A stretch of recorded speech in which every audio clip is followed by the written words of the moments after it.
Good morning, everybody, and welcome to the Bronze Reaper podcast. I'm your host, Rosalind Perkins, and happy Wednesday, or as most people say, happy hump day.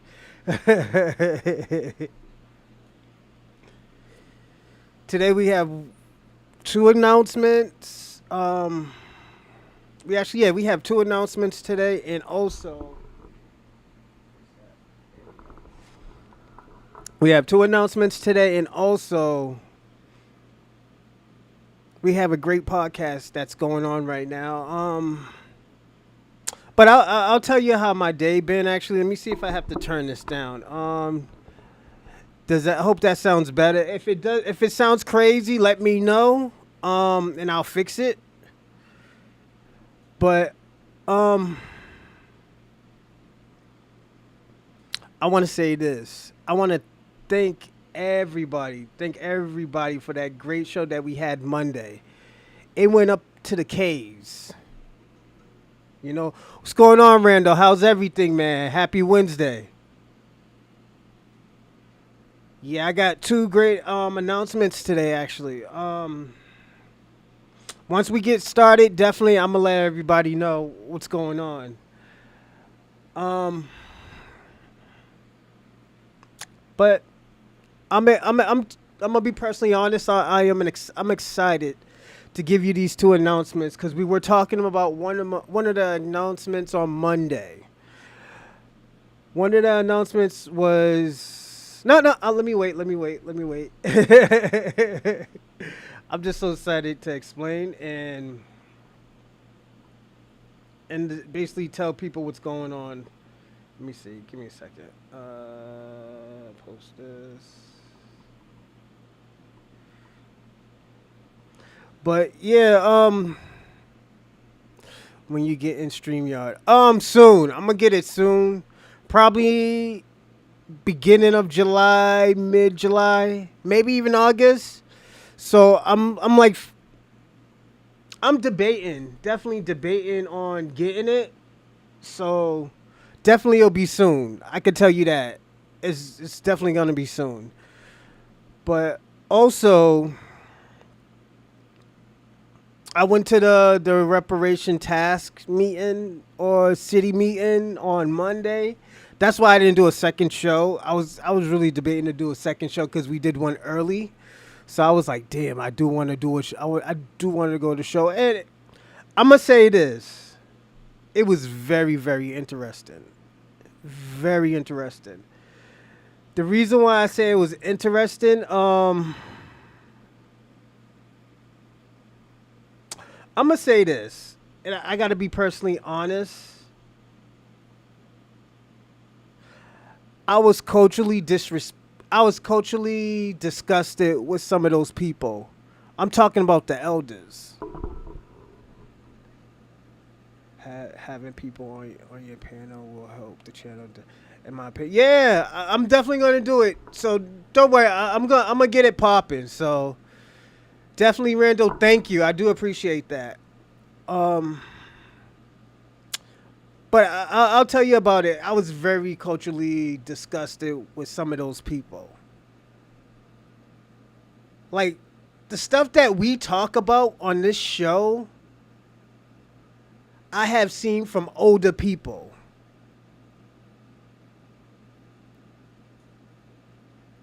The things I'm talking about, the shit that we tell people like, yo, why are you doing stuff like this and you're jeopardizing us getting policies and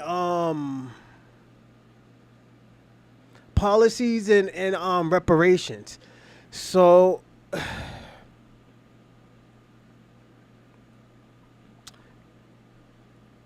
these people and I'm gonna say this: shout out to the United Sons and Daughters of Freemen. The PowerPoint that they did was so super dope, super dope. And if you have a chance, definitely follow them. If you want any information about the Freemen Bureau, anything, go to the Sons, United Sons and Daughters of Freedmen. And to them older cats, I gotta give me a second. Gen Z's wants to act young instead of teaching younger. I don't. I don't even think it was Gen Z's. I think it was these people had to be in their like mid 60s. It was. I don't know if that's Gen Z or Gen X or even the baby boomers. It was fucking disgusting. That's all I gotta say. And the reason why we have to talk about this, and it's a part of this, the topic question that we have, and the topic question is Pan Africans disrupting the Reparation Bill? We have to talk about it because at the end of the day, every time we try to represent our lineage, our ancestors, our culture, our traditions, here comes a fucking Pan-African. Here comes a fucking Pan-African. Oh, why can't we have red, black, and green? Nigga, it's not our flag. I'm gonna be personally honest. All these older Pan-African motherfuckers, if you want to go to Africa, by all means, go to fucking Africa. I bet you it's not gonna be a lot. I bet y'all they're gonna turn on y'all as they do here. I'm not gonna sugarcoat anything anymore for these Pan-African motherfuckers. We are actually trying to do something. FBA, the Freedmen Bureau, Black Americans. We're trying to do something right now. Why the fuck it always has to be a fight when we're talking about our ancestors? Why we always have to go back, oh, it's Africa. After those are the motherfuckers who sold us, and it was only 4% of those people who were even there. Those are the only people that were there was those 4% of those funky motherfuckers that sold them. Here they come to America. Oh yeah, we brothers, trying to sell us some incense and shit. We got the same culture. We don't want to hear that bullshit anymore. And I'm gonna be personally honest. I was very disgusted of those Pan-Africans.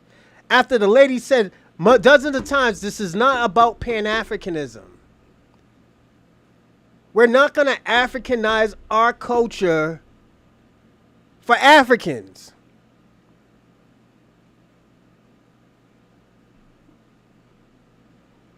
What is the problem? What is the fucking problem? I don't get it. I don't know why people do that.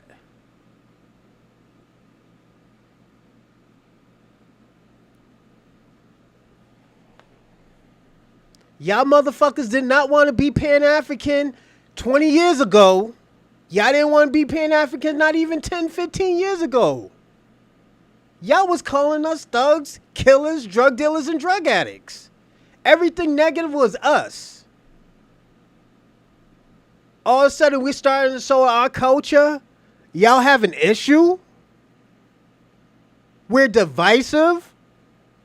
Because we're empowering our own people? Is this what we're doing now?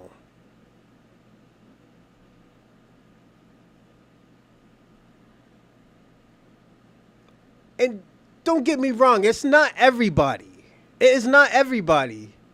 But at the end of the day, Africa, y'all got to hold accountability of what y'all did generations ago. How y'all allied yourself with the Europeans.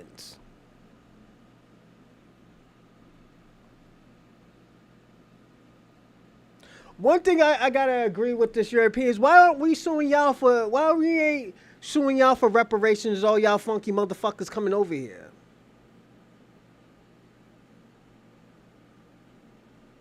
We know all of y'all motherfuckers ain't from royalty. We see your country online.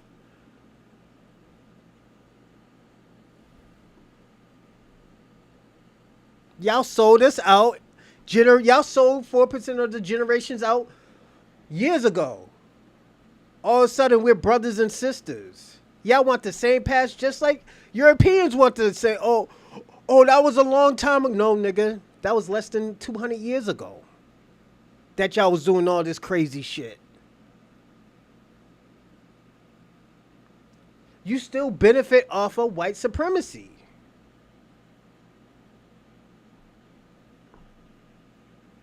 No, reparation. Pan-Africans started enslaving people in Africa. The 4% that came over here. All of a sudden, everything is traditionally African. Y'all gotta be accountable for the crazy shit y'all did in Africa.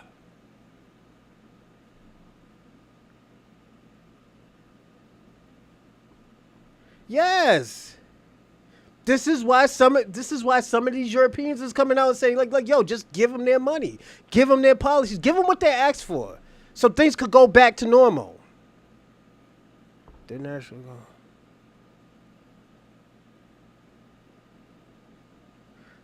There was no coalition with Africans. There has never been a coalition with Africans. Even the people that y'all sold in Africa, there was no coalition. Y'all gave them away without even thinking about it. And stop calling us African. It is just we can't keep on doing this. No, we can't be doing the African thing anymore. If you want to be African because you're from Jamaica, call yourself a Jamaican African. Why call yourself a Jamaican at all? Call yourself a Jamaican African if these are your traits.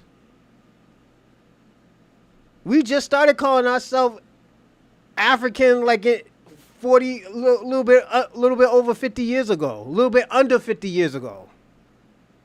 Like legit hard body calling ourselves, and most of us didn't even agree with that.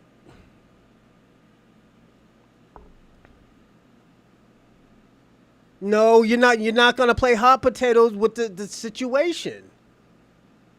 You can't play hot potato with it. You're gonna say everybody's a slave master because a few black people had slaves? We can't do that, Kwame. We can't do that. And since you're online, I'm gonna give y'all some news now. One of the announcements is that we are live on X now. We are live on X now. So that's super dope. Like I said, I appreciate, like I know, and to all the X people, we get wild here, but at the end of the day, we still fuck with each other. Like Kwame right here, he's a Pan-African. He's a Pan-African. And that's my homie. Randall, that's my homie. These people, yo, they be lit on here. They be lit on here. But we got to call them to the table and say, yo, Kwame, Pan-Africans, where was this shit 20 years ago? Why haven't, if y'all were so Pan-African, if y'all the Pan-African leaders, why wasn't y'all checking that the Caribbeans, the African, on how they were talking about black Americans? All of a sudden, when reparation is getting in everybody's ear, everybody got something to say now. Like, we got to talk about this. It's crazy. It blows my mind on like how people forget that what they were saying about us years ago. Not even 10 years ago. Y'all still talk crazy about us. Like, come on. Like, are we gonna forget? Give me a second, everybody. I got another announcement too, but just give me a second. I'm gonna put my Cash App before Bobby go crazy on me. And shout out to everybody who's already in and the live chat and the view who's watching. Thank you. I appreciate it. You know me. Um, Give me a second, everyone. I'm sorry. I just got to do something because Bobby, he's gonna give me another earful, earful. Um,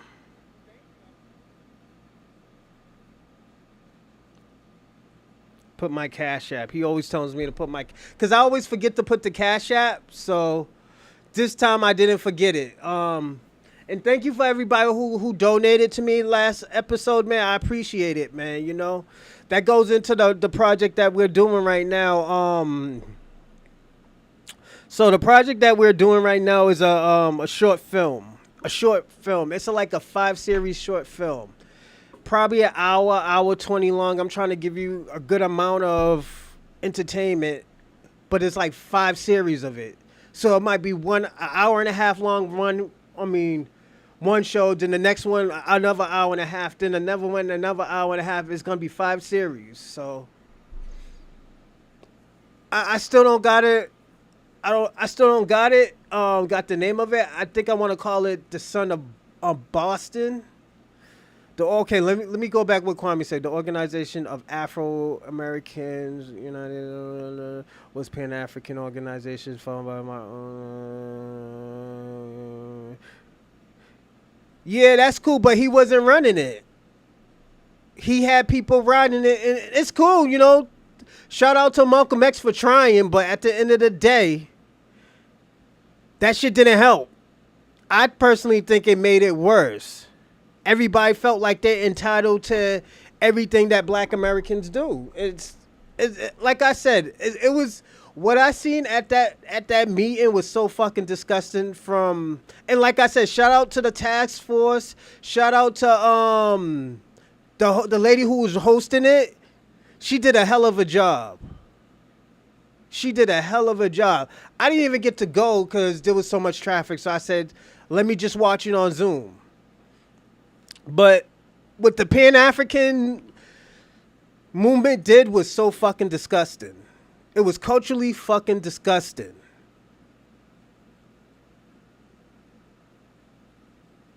And like I said, the shit that I'm seeing now is starting me to really dislike this movement. I'm just because I think, I personally, like I said, I think Pan-Africanism is CIA. I have always said that. And like, I'm not trying to shit on the people who's trying to do good in that movement, but at the end of the day, I take it as what I'm seeing. Let me ask y'all a question. If anything,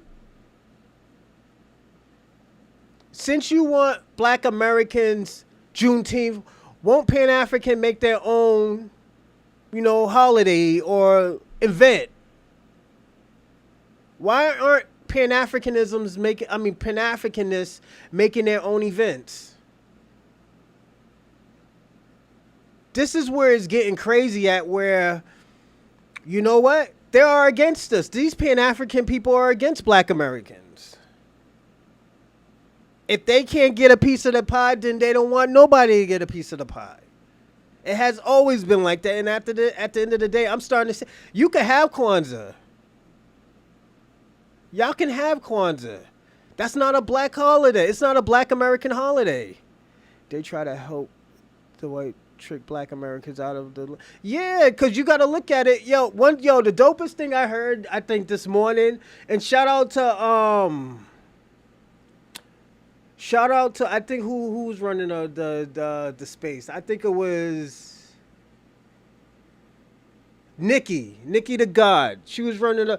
And shout out DJ Biggs. This is crazy, but they all in our Juneteenth parade. Yes, they're trying to Africanize Juneteenth. Like I said, I was at the task force because I just started, giving my time, and so I'm technically an activist, but the shit that they did when they got there, all they wanted to do is put that red, black, and green flag there. and we're trying to say we're trying to make this a red, white, and blue. And I'm talking about because we are Americans. We come from chattel slavery. Most of us already was here. I personally believe that we were already here. Shout out to Shabaka. What's going on? Hey, yo, Shabaka, I just found out something. I know you're in Harlem. I know you're from Harlem. Guess who's on that wall of fame? I know you don't want me to say it, but I'm going to say it. It's your good old boy, Tariq Nasheed. He's on that wall, man. Shout out to Tariq Nasheed, too, man, because you know what? He deserves it. He deserves it. You know? And at the end of the day, I want to say this, like,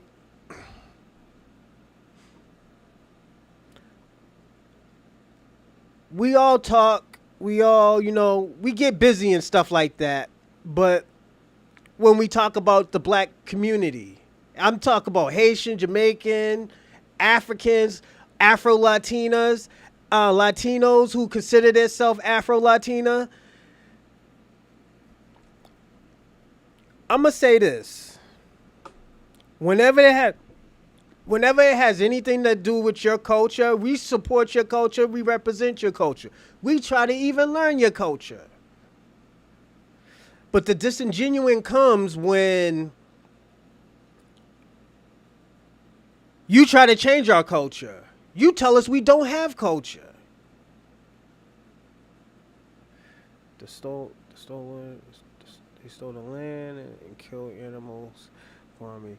Black Americans do deserve reparation. Thank you, Rando. Shout out to Rando and Kwame. Shout out to DJ Biggs too. Oh yeah, I forgot. Bobby told me to say this. Don't forget to like and subscribe, and also hit that follow button on X and hit that follow button.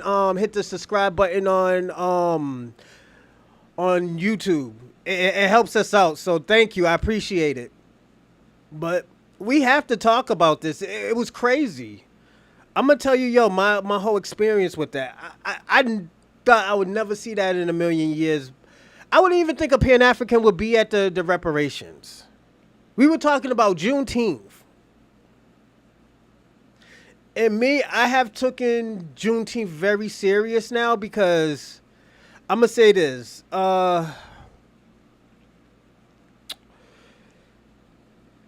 Juneteenth is a celebration of our progress in America. Not in the diaspora, not in Africa, not in the Caribbean islands, not in the tropical Latinos countries. The people who left America and went down to the Central America area. Reparation is an issue. That's cool, Kwame, but at the end of the day, you can't cry when the job was already done. This is a debt. This isn't, oh yeah, we're just giving them this because, you know, they deserve it. No, it's a debt that's owed. It should have been paid when my great-grandfather was alive. My great-grandfather, like I always told y'all, my great-grandfather was born in 1892. So I don't even think I ever seen his birth certificate. I wish I can, but it's still deserved, Kwame. Thank you. It's just, yo, oh my God. I really want to say y'all Pan-Africanists should be ashamed of yourselves. I don't care where y'all from. I don't care if y'all American. I don't care if you're from a different country. All of y'all as a collective should be ashamed of yourselves. I'm being personally honest. I have never in my life seen any shit like that ever. Ever. You know, and as I tell people all the time, I was like, yo, don't depend on them. These people, they're gonna set you up for failure. And the reason why I always say they're gonna set you up for failure, because at the end of the day, they're never trying to help. They disrupt. Now, I personally think, and this is what I'm gonna say, I think Pan-Africanism disrupt everything. Everything that we're trying to go for, every type of progress we're trying to do, they're disrupting it. You know, and I think, you know what? Oh yeah, let me. I'm sorry. I just stopped. I just lost my train of thought from the other one. Thanks a lot, Kwame. But I remember it. So I'm gonna say this. Um, hold on one second. Ocean, give me a second, everyone.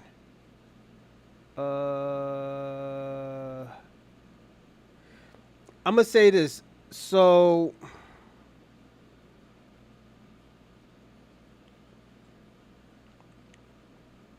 so I I was listening to Nikki the God this morning. Juneteenth is not about stolen African. It's about the success of people who are already here.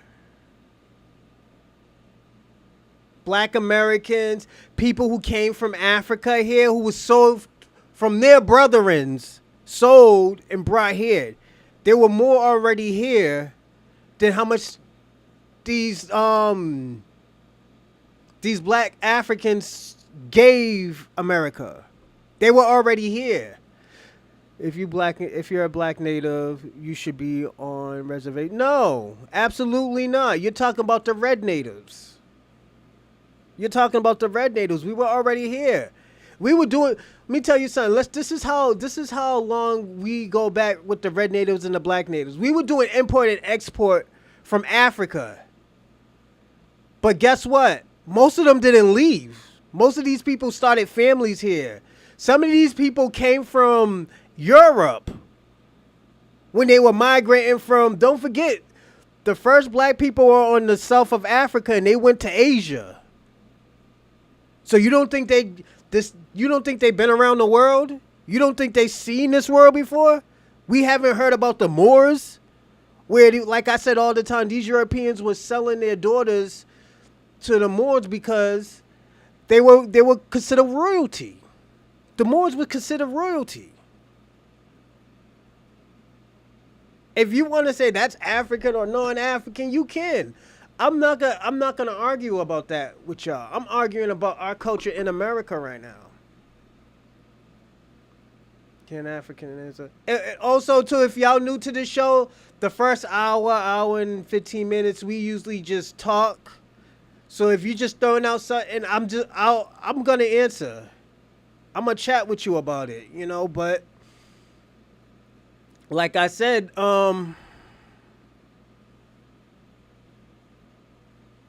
we've been here for a long time. We've been here for a very long time. So it's not like, oh yo, this is new to us. Like we just got hit. No, most of us already been here. As I've been telling y'all for probably like 6 months. I found out I had a great grandparent that lived in Alaska. This is how far my lineage go back. If my lineage like that and my family's from Georgia, what do you think about these other people? Don't forget, this used to be native land on the bottom. Yes, this used to be native land. So you don't think none of your grandparents was with them? You don't think your grandparents was fighting with them? Black Americans come from a warrior class of people. We come from a warrior class of people. To this day, we still fight, and we're not tired. Yeah, we're tired, but at the end of the day, it doesn't stop. And we don't say, well, you know what? Let's comply. But I'm gonna say this: Nikki brought this professor. I think it was Professor Smalls, and he said, you know what? Like how we call out the tethers, we got to start calling out our coons and delineating from our coons and delineating from the boule groups and delineating from anybody that disrupts reparations right now. So if you're black, we got to delineate from you if you're disrupting the reparation bill. This used to be Mexicans. Let me ask you a question. The Mexicans don't even consider. Let me tell you something, and I'm gonna be personally honest, because I fucks with Mexicans.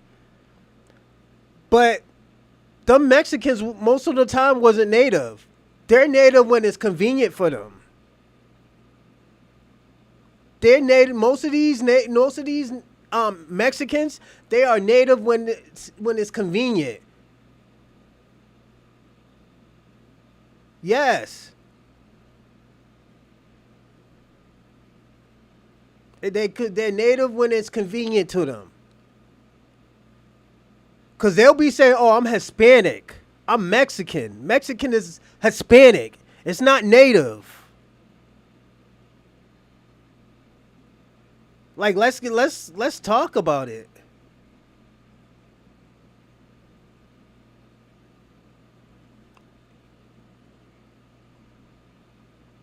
Are you sure? So why is there black artifacts here, Shabaka? Why is there so-called African artifacts? Why is there Olmec statues all around North America and Central America? Where? What? Why is that? They look like Africans, so-called Africans, but we had an ethnogenesis. This is why we said Mexican's empire was constitutional monarchs and the first independent government of Mexico. No, let me tell y'all something. Africans helped them. Africans helped them get Mexico from the Spaniards. We contribute. But when they had a black Mexican leader, what did they do? They killed him. And the reason why they killed him because he was trying to make everything equal. His people turned on him and killed him.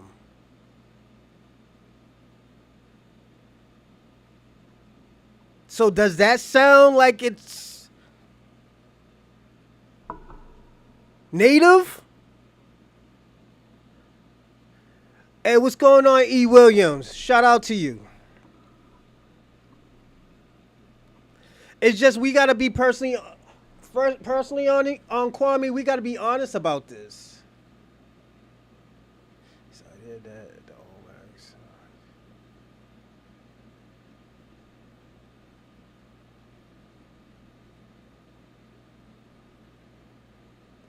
With the Kwame, it's just frickled to you.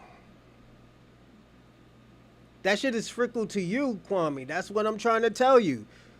As we say, yo, there was Africans here. There were Africans here. But they went through, as we said, an ethnogenesis. That's why we look different from Africans.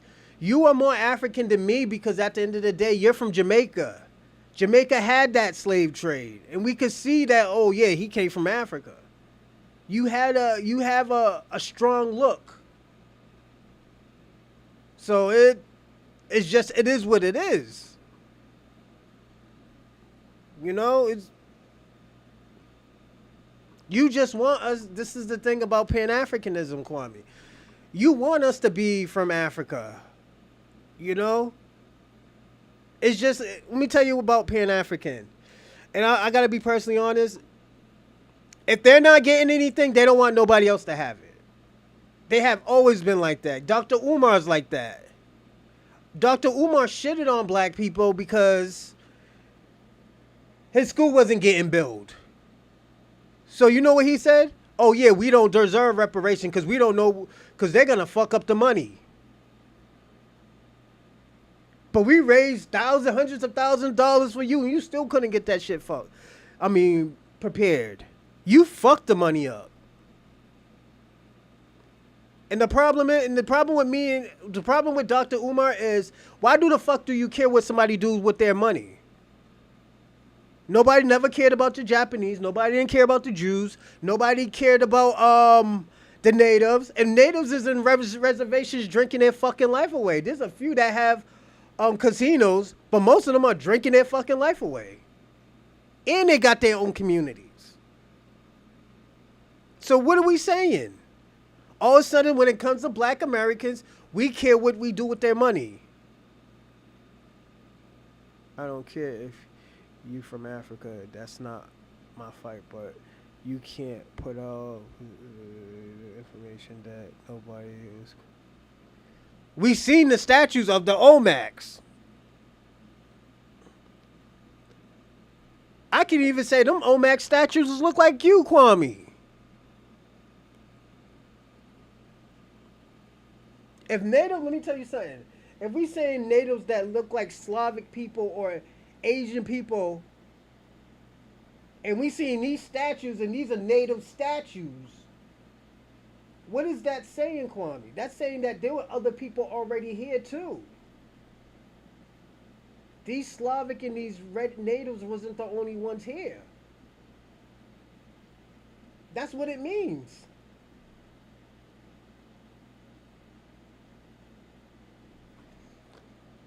Dr. Umar, let me tell you what Dr. Umar was going to do with his reparation money.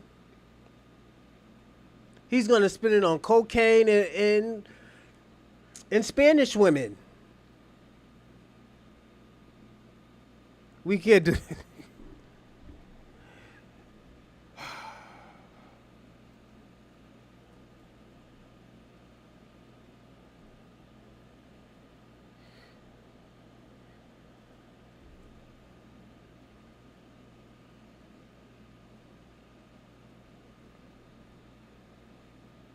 Kwame, that statue look like you, Kwame. That doesn't look like no damn Native American. That's an Olmec statue.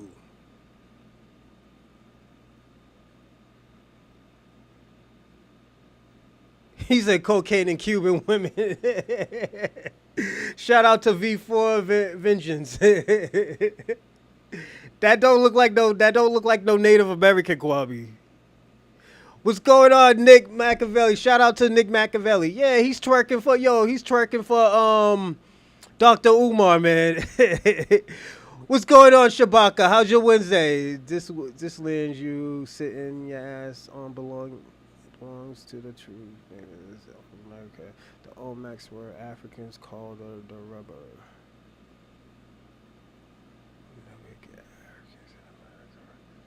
No, that means that we were already here, and there's a debt that needs to be paid for all the work that our great grandparents has done. Pseudoscience. I know what pseudoscience is, Kwame. Kwame, you don't be thinking I know how to spell. Shout out to Kwame, man. He's our Pan-African educator. That's Dr. Umar's cousin. I mean, Dr. Umar's nephew. Still ain't taking it. He ain't taking it. Kwame ain't taking that. Looking at the statue isn't. Kwame, that's telling you that there was already other people. There's other people that were already here, Kwame, too. What does that say? This is why we say, yeah, Africans was here. We do got African DNA, but at the end of the day, we went through an ethnogenesis thousands of years ago. We not gonna look like Africans from thousands of years ago. Oh yeah, Dr. Numar is good. Big bro Kwame goes to all the FBA channels attempted to derail it. Yeah, he does that. Kwame does that. Shout out to send your email. All right, I'll put it in this. Hold on. Oh yeah, my email is in the display too, but I'll write it in here. So if y'all want to email me, definitely email me.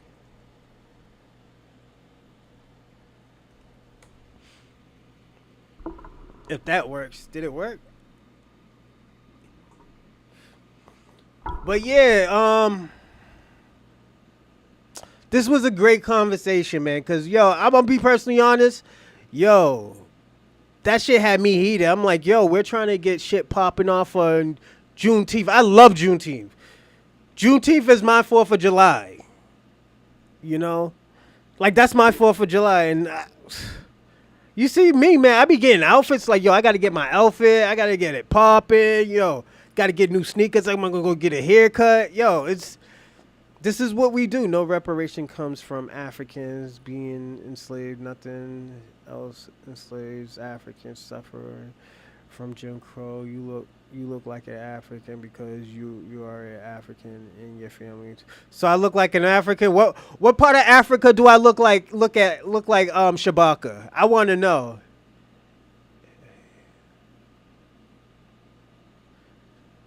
What part of Africa do I look like I'm from, Shabaka?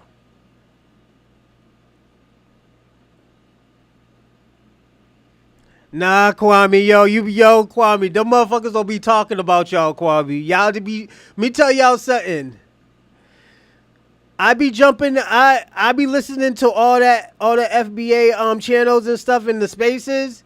Yo, y'all be starting with FBA. You be trying to, y'all be trying to manipulate and disrupt the progress that be going on in in the spaces. And I'm glad you said that, because you know what? We're gonna watch your boys' videos now. We gotta watch it and we gotta see, like, yo, this is why y'all jump into space, man.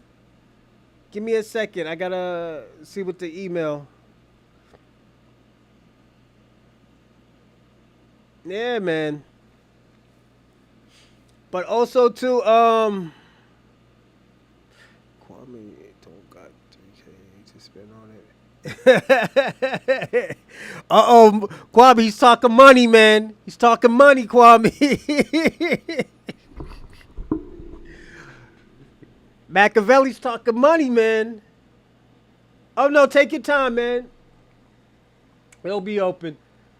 That man's talking money, Kwame. I don't know, man. But yeah, them Omax, man, they look African, man. We have went through an ethnogenesis, so at the end of the day, we were all around North and South America, but we gotta migrate. We know we gotta repopulate with somebody. You know, I'm just saying, Kwame. We care nothing about what y'all do unless it's involving y'all tethering to us. Yeah, yeah, it's true, Kwame. I'll show Israel too. Yeah, I already know about Israel. Yeah, man. They were dark skinned people. They were black. This is why I always tell people all the time. I personally think Israel, that part of that country, was a part of what we call Africa today.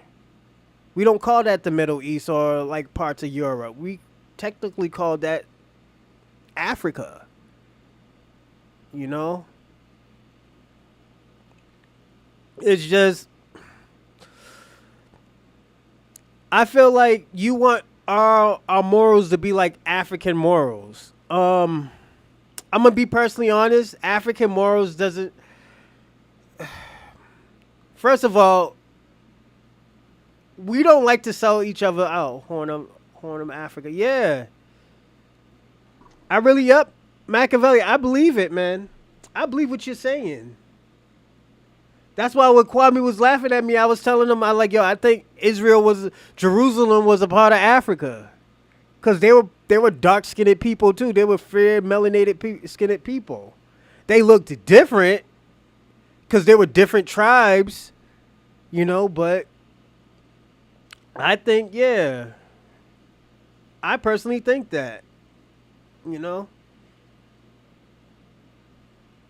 And shout out to the Hebrew Israelites and the Pan Africans and the FBA. Is just like right now we gotta talk about that. That was part of Egypt, not the biblical holy land of milk and honey, which is in sub-Saharan Africa. Ooh, okay, go on, Isaiah. Shout out to Isaiah. He's doing his thing right now. V4 Vengeance. If you go live in the 90s or 50s, call ICE or say they cosplaying FBA. I'll pay you 2K right now. Yo, this is what we do on this.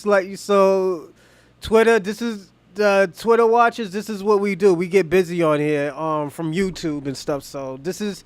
I know this might be something new to y'all, but definitely, like, some of these people do get crazy. So some of these people do get crazy on here, and I let them, because at the end of the day, that's just how they feel. We had white supremacy. We had white supremacists on this show last time. We had a whole bunch of them, at least 50 of them, and they try to go crazy on me. I don't know why. I know why, but it's just this shit just went left. I'm gonna be personally honest. The shit went left once I started talking about Nick Fuentes, and I said, "Yo, Nick Fuentes got ran out of Boston by with niggas with lace fronts on. The LGBTQIA ran him out of Boston. It's the truth. They can't be mad at me because the shit happened, So yeah, my man got ran out, man. They sent him packing, man. Hold on one second.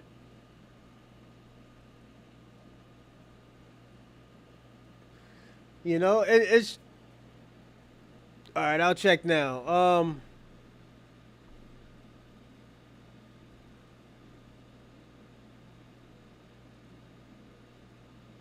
Ooh, Kwame.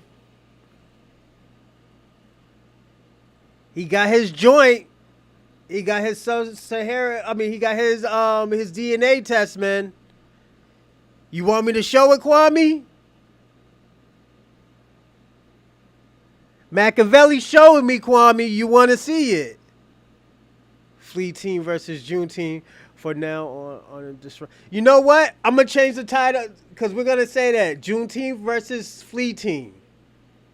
So we're gonna talk about that now. We're gonna get into the main topic after. I'm gonna show his ancestry test, Kwame.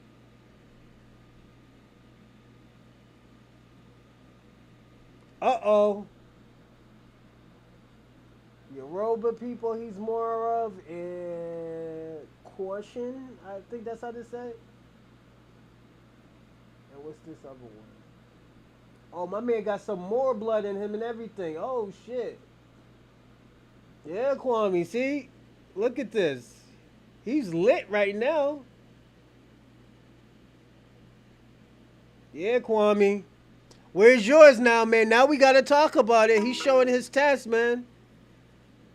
Where's your test, Kwame? He's showing it, man.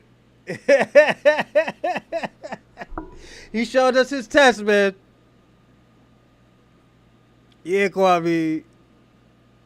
The horns of Africa is easy. East Africa. Y'all know nothing about Africa. You don't even know. Yo, what is Africa's? That's not even the real African name, man. We can meet at Asper Park. How about you meet me anywhere in New York and I'll claim you are. Kwame's a citizen now. Kwame can't get sent back. He gave up his rights to Afro. He gave up his rights to Jamaica. He's a citizen. Vengeance. We can meet in Brooklyn. Why you want me in Brooklyn? He's gonna say Brownsville. Don't go to Brownsville. Those are they shady. Shout out to Afro Troop. What's going on, player? On some real shit. Y'all tethers, like not immigrants, but tethers. Y'all should have y'all own event. I was just thinking about that. Come to Gash Park Friday when it's lit in front of. Oh, did y'all hear that? Ice was in front of the Afrobeat club looking for immigrants. Yo, Ice is getting busy. I think he was in California. He was at the Afrobeats club in California. That shit was nuts. They were really looking for the Africans. Kwame still Kwame. Yeah, Kwame ain't talking about it. Machiavelli, I think you got him. That event would be full of musty. Yo, E. William, you funny, man. I do appreciate y'all coming on to the show. I'll be wearing brown Travis Scott and Sakiachi Nakamoto shirt. You can't miss me on Friday. Pull up on Fulton in Kingston this Friday. Oh, Juneteenth! Yo, y'all crazy. Y'all be wilding out, man. Yeah, just me and you. Oh shit. Yo, Kwame. We gotta see your ancestry test now, man. Email you me your ancestry test. We gotta see it now, yo. Machiavelli pulled out, man. I mean, pause. He pulled up his test, man.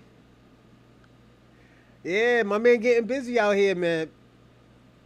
But yeah, man, it's I gotta be personally honest. Yeah, man, I have never been.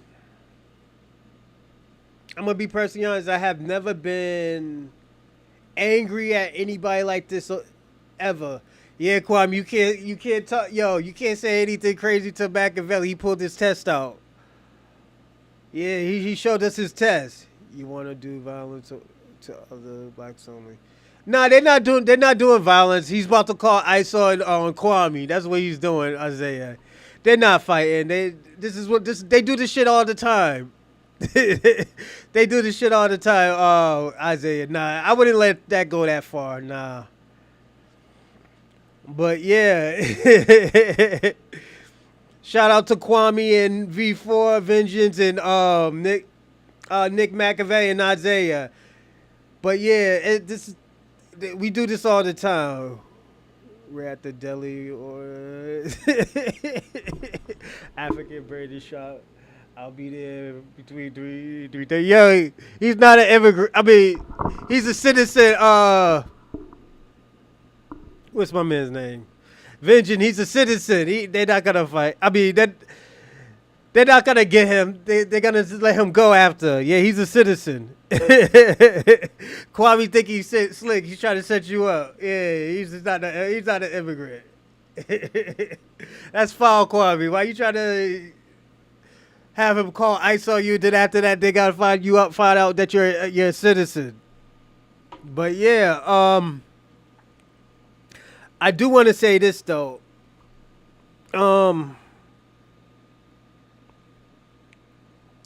Also, I'm gonna tell y'all what happened.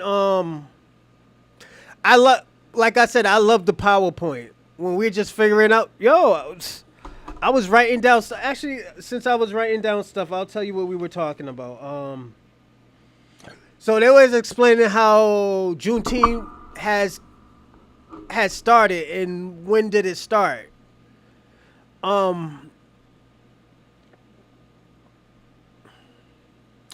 And they was explaining that some people took a year to become freedmen. That's why the 14th Amendment was for us, not immigrants, to anchor their kids here. You know, so this is why Donald Trump said what he said. He said that, 14th Amendment wasn't for immigrants. It was for the freedmen. He was the only one that told the truth about that. What's going on, Machiavelli? You know, you sent another one? Oh shit, he got his test. Yo, he's prepared, Kwame. He's showing his info. You know, you sent another one? We can talk to my boy too. Oh shit, he got his test. Juneteenth is not our independence. It is our Independence Day. He's showing his info. That's the day we chose. So at the end of the day, we're gonna say that's our independence. You know, because technically we were supposed to be free. Was it January 31st or something like that? Independence Day. Like I said, it was a very interesting. So at the end of the day, we're gonna say that's our independence. Ooh, Shabaki's calling you out too. Hasn't nothing shows nothing. What did the test like show? I said, it was a very interesting. He's showing the test, Shabaka. We're looking at it right now. That's the test. Shabaki's calling you out too. It's the test, man. We can't say that's not the test, and we're looking at it. He's showing the test. You know, so yeah. We're looking at it right now. That's the test. He showed his evidence. He had his receipts. Independence Day is for Black Americans, the freedmen. and his tribe sold us to the slave. Yeah, it might have to be like that. We are literally Jewish. You mean Hebrew? Machiavelli Hebrew or Jew? When you say Jewish, your ancestry test, Kwame. When you say Jewish, it's like Jew-like. It's like something like we can't be like we're blackish, because blackish means like we kind of black, you know. The test is bullshit. Is bull crap. Like it Afro Troop. Shout out to Afro Troop. No, but they believe the thing about it. Afro Troop. If they believe in it, if they believe that's their DNA, and they say that's their DNA, I believe it. You know. The reason why I say I believe it because I can't say I can't prove that it's not real. You know. I think we could go by lineage. I think we could look our lineage up by census in America, yes. But this DNA, if they say it's real, we gotta take it for we gotta take it for what they believe in. So like I said, I if they believe it, I believe in it too. If they say that, oh yeah, they're part of the Yoruba tribe, I believe that they're part of the Yoruba tribe. It's like when people say they're Jamaican. Jamaican is just a made up name from a European. Just like Mexico. Mexico was a Spaniard name. If they were natives, they should have a native name. They shouldn't have a Spaniard last name. Because it beats the whole purpose. This is why I said, like, you know, it seems like, and this is just me, sometimes it seems like when we start talking about natives, and I see a lot of Mexicans do that are podcasters. They say, oh yeah, well, we own this land too, but you're supporting, you know, Spaniard colonization. You're not using your tradition. You're using a Spaniard tradition. Yes, they do use certain native tradition. Yes, we got to give them credit for that too. But most of us in media and in the world see the Spaniard tradition. Y'all confusing paternity tests with ancestry tests. Two different things. Yeah, you're right. It's ancestry tests. Jamaicans is actually a Native American word from the Tainos.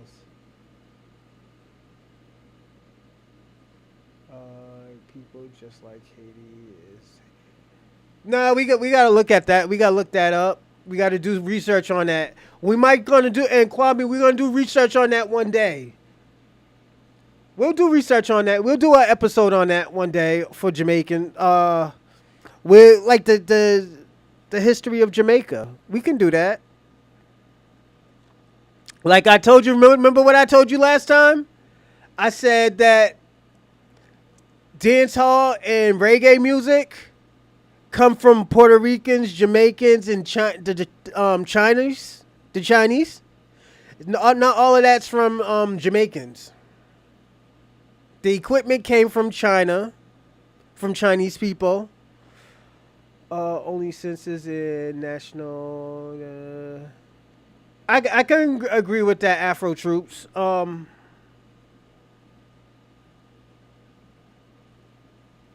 We got to do research on it. That's a different episode, Kwame. You know. So are y'all natives or are y'all Africans now? I'm just trying to figure out what Jamaicans are now.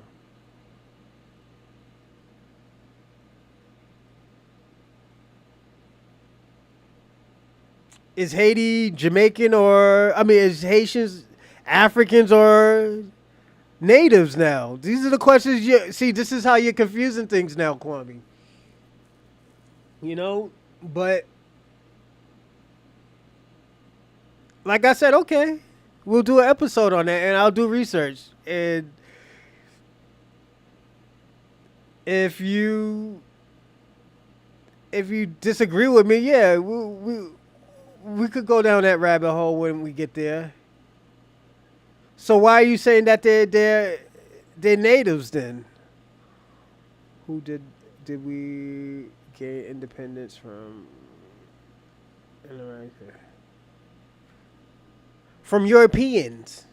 I can't say whites because Europeans, they were more than just English here. There were Germans, there were Swedish people, there was even Belgians. They are a mixture of Taino. I could believe that. So you're telling me that Haiti and Jamaica went through an ethnogenesis. Is that what we're saying? Is that what we're saying that we going with? I will agree if we're saying that Haitians and Jamaicans went through an ethnogenesis. This is only skeleton twos, black, Asians, and whites. Everything else is a mixture. Ooh, that's a good thing to think about, Randall. Yeah. Kwame, you Taino now.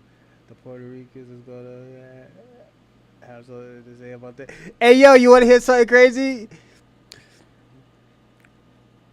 Puerto Ricans has a thing to do with helping Jamaicans and Chinese people create reggae music. Yeah. The clothes you wear comes from Europe. Are you European? And Cobra style started the latest reparation movement. Pan Africans started the reparation. No, they didn't. I think they try to hijack it. Okay, let's play hypotheticals. Let's say they did create it.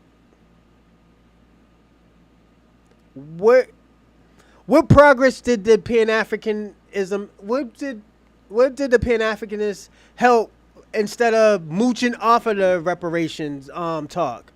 What have they do to help it? And we're talking about mooching. So if you throw Stokely Carmichael in there, this is where we're gonna say, yo, he mooched off of it and he ran to Pan Africanism, changed his name to Kwame Tora or whatever, and became a Pan Africanist, and didn't have shit to do with reparations after. I'm just throwing that out there because I know Kwame likes to say Stokely Carmichael was like this big iconic guy to the black community. I think he's a sellout because he ran off to Pan Africans and stopped helping black Americans as he did to get on top of politics. Actually, OG Jamaicans stated that they got their music from FBA and I believe it, but I'm talking about help get it started. Like, they won't throw the Chinese people in there because, don't forget, the Chinese helped them get the equipment. So they contribute to reggae music. What has FBA leaders like Al Sharpton done to the... So Isaiah, I don't think you was there before I started talking about this. This is where I said that the Boule movement, we have to start delineating from the Boule movement too. Boule movement, the Coons, because they're gonna fuck this reparation up for all of us. I personally think too. I will talk to the person who's running the task force. I want to talk to him and ask him. I was like, say if we do get reparations and policies, does the policies help black immigrants? Oh yeah, that's what Al Sharpton is. He was part of the feds. Remember the big hat, the big cowboy hat? So, and shout out to Wani. What's her name? I always forget her name. She's so beautiful too. Nikki the God. Shout out to Nikki the God. Uh, as what we're doing to tethers, we got to do to the boulets. They ain't no different. I think the best thing that Elijah Muhammad ever said, he said that the most dangerous devil is a black devil. I actually believe that, and I heard that from Star Terrain.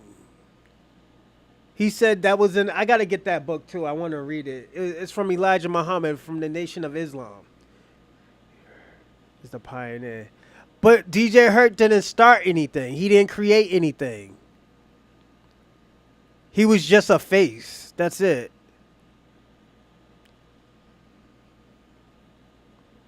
Like, you could throw DJ Hurt in there. He contributed a lot, but he was just a face. You know? That's cool that he's making a museum, but he was just a face. Probably just like your boy African Bombada, but you say he helped create. We can't stop. Let me tell you something. Let's say he is. The Honorable Elijah Muhammad is. Can we stop? Does that mean we got to stop talking about his what he contribute to the black culture? It's like R. Kelly. R. Kelly likes young women, but does that stop him from being the greatest R&B artist of all time? Does that stop him from being the king of R&B? No, he's still the king of R&B. He just does perverted shit. You gotta keep your the youth away. That's it. Give me a second. DJ Hurt is the father of hip hop. No, that's what the tethers gave him. Because if we already asked black Americans, we asked the black people who lived in New York, and they said that no, that's not true. DJ Hurt couldn't even dress until he started meeting with black people. He wasn't doing what he was doing until he met black people. He cosplay of being a black American. There's nothing wrong with that. Let me tell you something. Grandmaster Flash is from Barbados. Do you think I'm gonna say, oh well, DJ Flash? No, Grandmaster Flash didn't contribute to hip hop. He contributed a lot. He contributed a lot to hip hop. You know, we're just saying that contribute and inventing something is two different things. When you invent something, you invented it.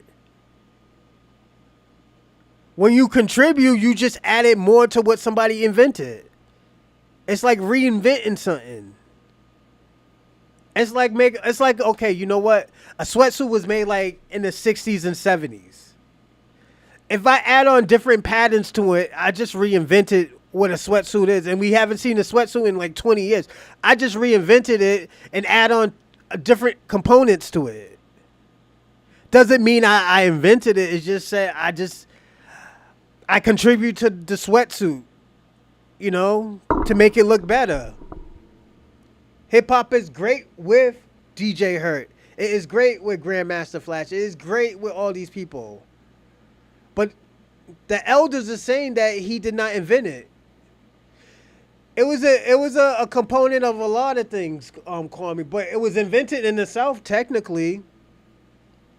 It was invented by the old school people like the Funkadelics, the James Brown, just all those people. We can even throw Dapper Dan in there. He contributed a lot to hip hop. But he's from the South. I think he's Geechee, I think he's from a Geechee culture. You know? So it's y'all cosplay being European. European don't have culture. What's European culture? I'm gonna go like this. Europeans don't have culture. I'm just being personally honest. Yeah, I could say that Europeans created basketball, baseball, tennis. I can't say hockey. Hockey was created by Black Canadians. Uh, Football was created by Europeans. It's just Black Americans contribute a lot to the sports, but it was invented by Europeans. You and this uneducated group of FBA's fool y'all are fools. Nothing about America history is more or less Africans and world history. I'm out. The Black Ku Klux Klan. You need to study the book. I'll study it since you said it. Shabaka. Shabaka does that a lot. He gets mad when we just starting to talk. It's just yeah, Shabaka's like that sometimes. Shout out to Shabaka, yo. Have a good day, Shabaka. All right. Their culture is plunging. Yeah, it's just like look at Gucci. Gucci was lit. Yeah, because it was lit, but it was famous in black communities because of Dapper Dan. Dan. It wasn't because of the Louis Vuitton family. That's why they're starting to pay him now. They're starting to pay Dapper Dan now because Dapper Dan's style and fashion, people were doing it in the urban culture. That's why you're starting to see it now. And people's like, oh, yo, ain't that Dapper Dan's? People starting to call out Gucci and Louis Vuitton and all these Burberrys. Because those were like styles from the 80s that black people were already doing. Yeah, it's true, Kwame. It's true. The European stole the patents from Africa trip. Yeah. Show some respect. We may give you the sauce, my boy. Yeah. No, don't do that to Dapper Dan. Dapper Dan is the culture, man. He's the reason why y'all was fly back in the 80s. I'm being personally honest. Everybody was fly back in the 80s was because of Dapper Dan. You know, so we can't do that to Dapper Dan. We got to give him his flowers. And Kwame, you from Queens. You should know that. What? You go to Dapper Dan, you get one of his outfits, yo. You're lit. You're in. You're the in crowd. Yeah, they do now. Yeah, they do now, but they stole some of his patterns from the 80s. Oh yeah, big time. Louis Vuitton has faced criticism for its inappropriate of African symbols, and I can see that. Yeah, I can see that happening. I do want to say this though. Where's the ancestor test? Kwame, where's the ancestry test? Are you gonna pull it out and show him? Pause. Are you gonna show your ancestry test?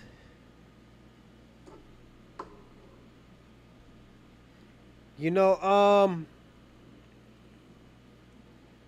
I do want to say this. Oh, yo, and the people who are live on X, thank you. This is my first time doing it. And thank you, Bobby, for sharing. And if y'all can follow me on I am a Rosalind, definitely that'll be good. But yeah, this is me. I've been doing this for over a year right now. Yeah, we get.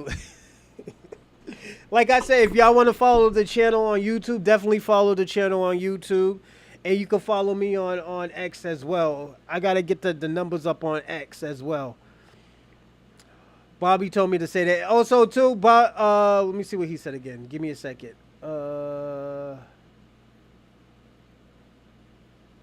Also, too, like and subscribe and also follow on X and super subscribe on YouTube. It helps the algorithm. Algorithm. Woo! Getting a tongue tied today, huh? But yo, since we got 15 in the room right now, I will give you the second announcement. The second announcement is that I'm starting a new channel. Um, it's gonna be the same name, Sincerely My Paramour podcast. I mean, Sincerely My Paramour, but it's gonna be Sincerely My Paramour podcast. Uh, and Cam Runs already said, uh, oh yeah. Cameron went ill on. He went crazy on Africans. He said we have no connections to Africans. Have you the king of New York? Where we're open told you and tell that you don't get it, my boy. Oh shit. Chloe does but nigga yoga. Oh shit. Yo, Kwame be holding his own, man. Yo, Kwame be holding his own. Yeah.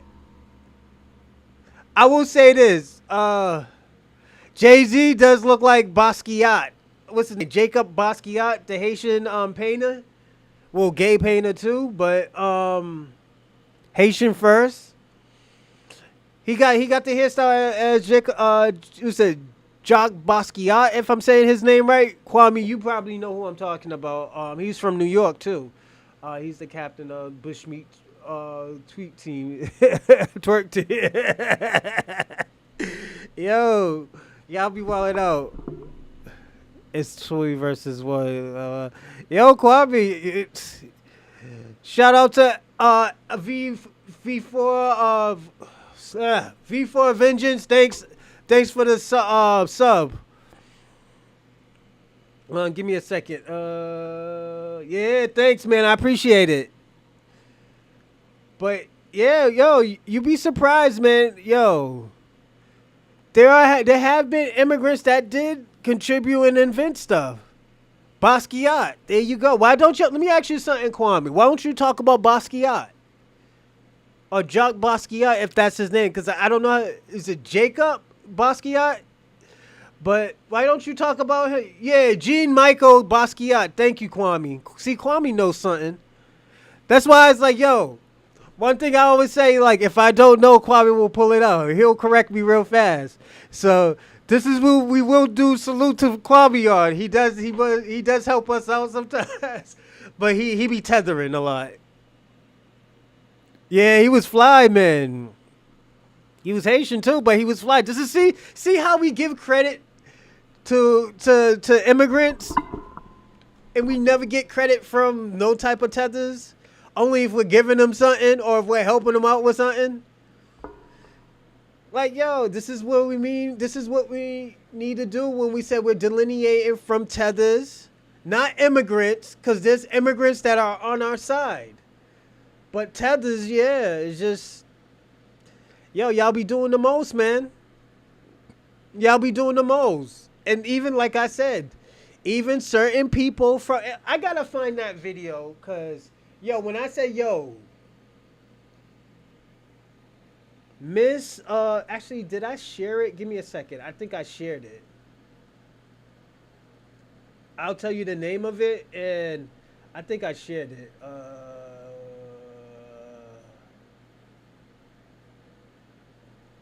Fuck. I can't even find it, everyone, but yo. Hold on, how does this father's teach his son about the Second Amendment?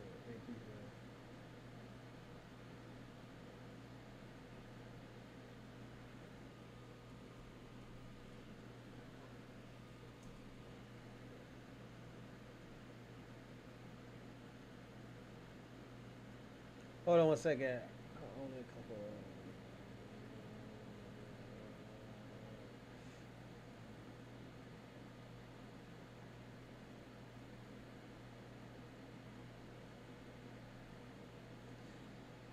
Give me 1 second. I'll go back and read everything, everyone. Just give me a second.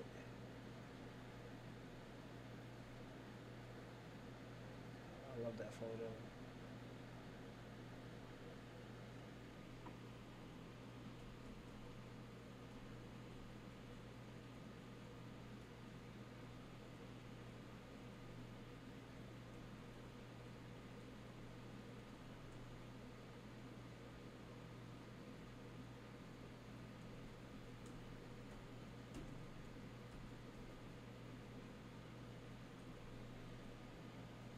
I'm almost done.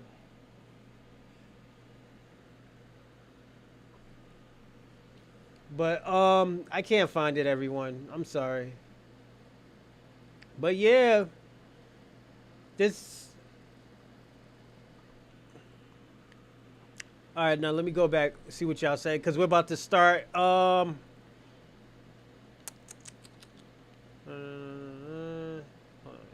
here, channel.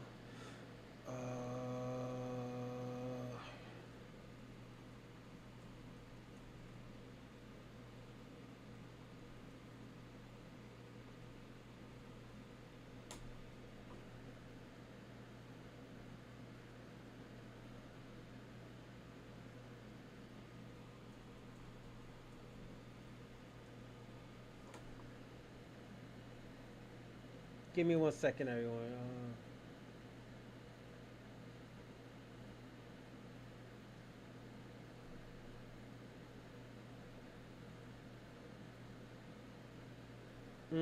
All right, let me see what y'all doing.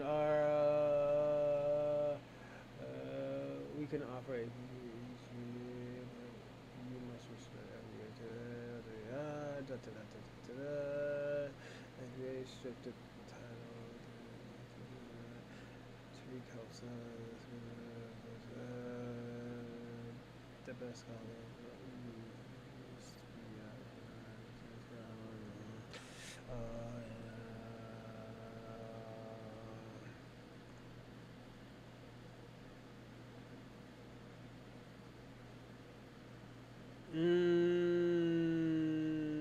Okay, we're gonna do this one.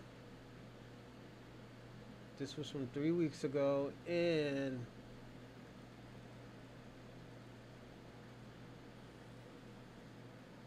damn, I might want to do FBA history. Oh, you know what? I might do an Amazing Lucas today. I think we're gonna watch Amazing Lucas today. Um,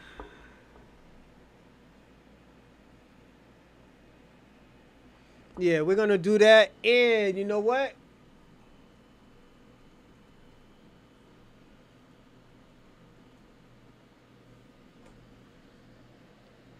Hey, yo, Kwame, let me ask you a question. Do you think your uncle, Dr. Umar, is a narcissist?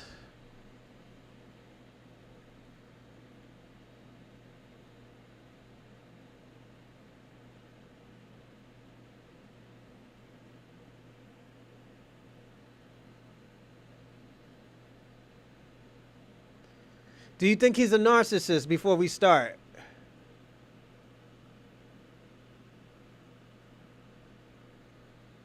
You know why I asked that.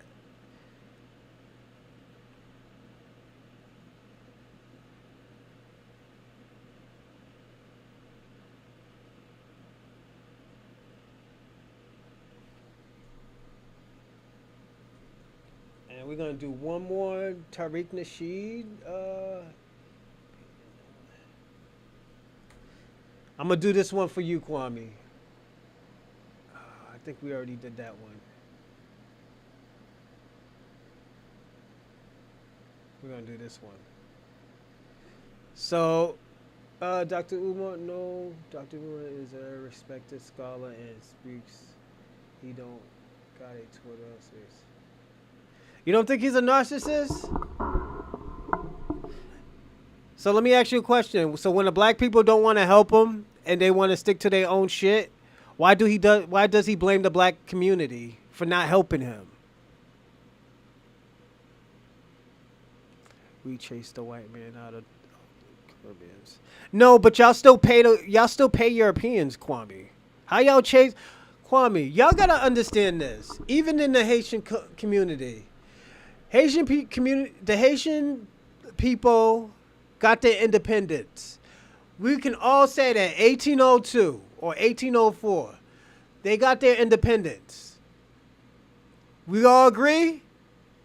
But why do we forget they were paying reparations to the French for 250 years? They just stopped paying reparations in the 1940s. Why does the Queen run Jamaica. And if you think I'm lying, when Vibes Cartel was going through that bullshit and he was in jail for 12 to 13 years, who was the ones that got him out? Who was the ones that saying that, oh yeah, this is a corrupt system? Was it the Jamaicans or was it Europe?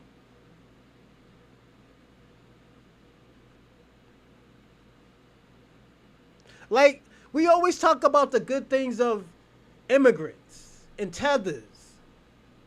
But why do we forget what happened? Yes, y'all got them the fuck out your country, but y'all were paying them reparations.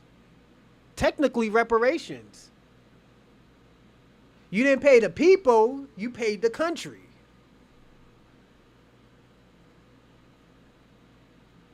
So this is what we got to talk about. Y'all was sharecroppers that they brought in Chinese.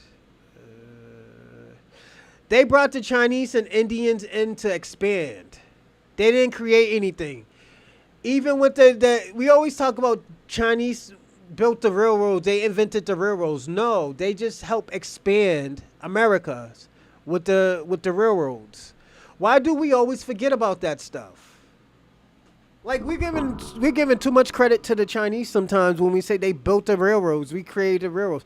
They just helped expand the railroads.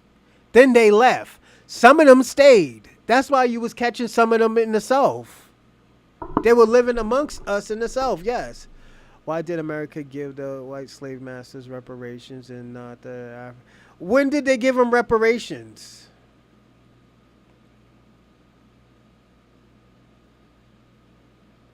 When white Europeans came over here, they gave them land, yes. That is true. They gave Europeans land. They gave the white supremacists land. But other than that, no. What reparation has they got? Have they got? This is why I say sometimes these bogus talking points don't really work because hey, give me a second, everyone. I'm seeing if this white bitch went to jail. Oh, they still waiting for a deliberation. I do want to say this.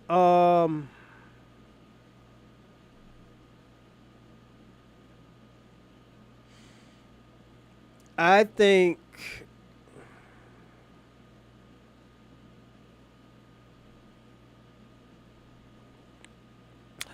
I want to say this.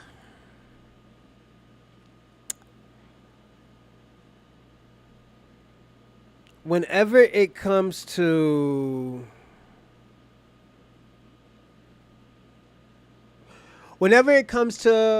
black Americans, we always say, shout out to Chosen 1619. Do we owe Latinos, Africans, and Caribbeans anything? We don't owe them anything. Have they contribute? Yeah, they contribute, but it wasn't like it wasn't like we couldn't do it ourselves, you know?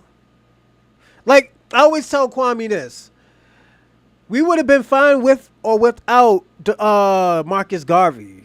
Marcus Garvey was in America because he couldn't make it in his country. Was he the first tether? No. He fled to get his word out and try to bring the black diaspora together. But at the end of the day, he has to understand if his own people turned on him, what you think they're gonna do to us? They're not even gonna think twice about turning on us. Slave owners were paid up to $300 for enslaved people they freed. Fuck it. If they was paid that means, Kwame, when you say stuff like that, you just giving us more to say like, oh, well, you know what? They can pay us. This act, up to $300. We see no such compensation.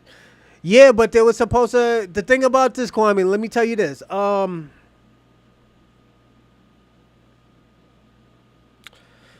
So when you say that, they were already talking about giving us reparation. That's why I say let's play the hypothetical. Oh, Shabak, I thought you was gone. Give me a second. Let me see what you say. You are making stuff up. The white man not giving anything, giving you anything. Marcus Garvey is still one of the greatest black, but he fled his country. He needed us to, basically upbring him. He couldn't make it in his country, Shabaka. This is what I'm saying. That's why I say let's play hypothetical about Pan-Africanism. He couldn't make it in his country. He needed black people on his side. He needed black Americans. He couldn't do it in Jamaica. He didn't even go back to Jamaica when he left America. He went to Europe. He didn't even go to Africa. He never stepped a foot in Africa. And he was telling niggas to go to Africa. This is the shit that we're talking about, Kwame. And this is why I say, yo, the stuff that sometimes y'all say is very dangerous.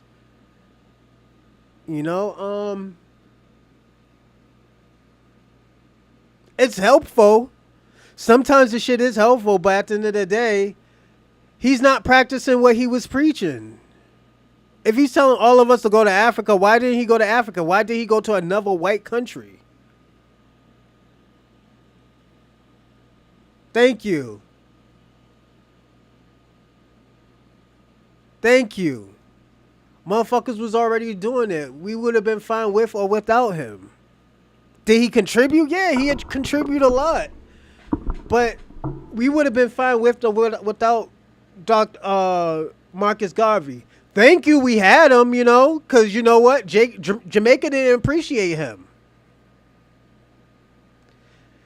Let me tell you something. I'm going to tell you this. I think reason why Bob Marley was praised until this day still is praised because he's of lighter skin. And the reason why I'm saying that, because we had Peter Test. We had other people. Yellow Man, I'm going to say this, Yellow Man, they couldn't control Yellow Man. They couldn't control Yellow Man. Yellow Man was a rebel. He was talking crazy. Bob Marley was talking all this peace and this buffalo. So he was talking about buffalo soldiers. He didn't know shit about buffalo soldiers, really. That's why Dick Gregory went off on him about that buffalo soldier shit.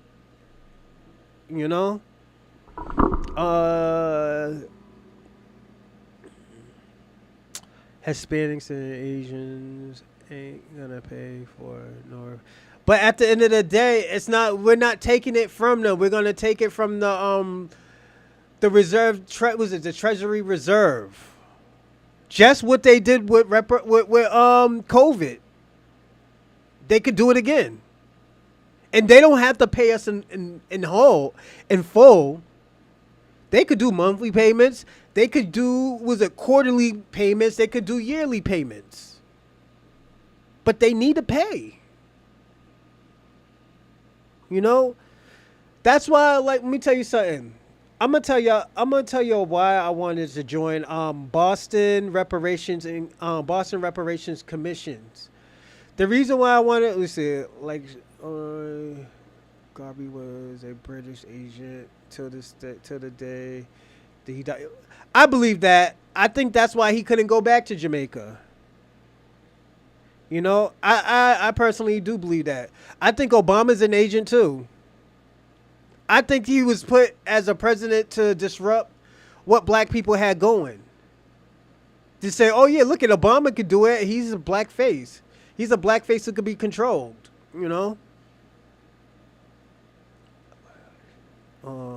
Decision no.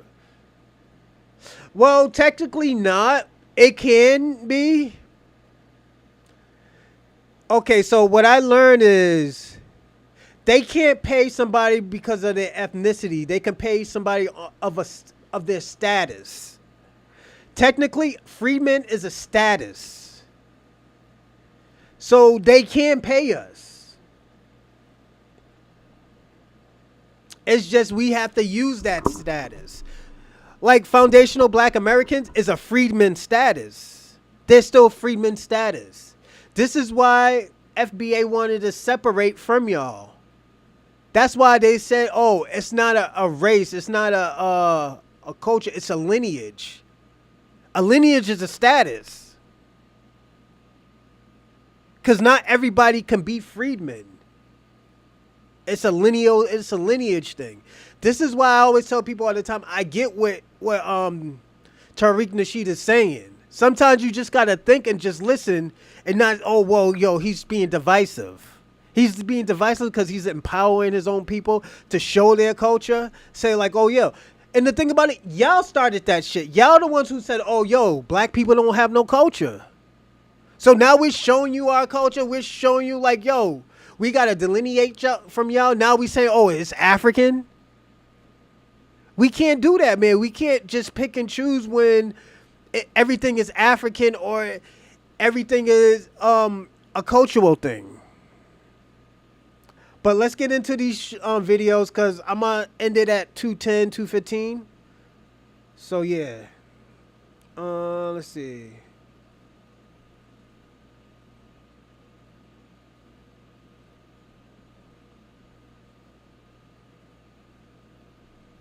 All right, this is going to be a good one.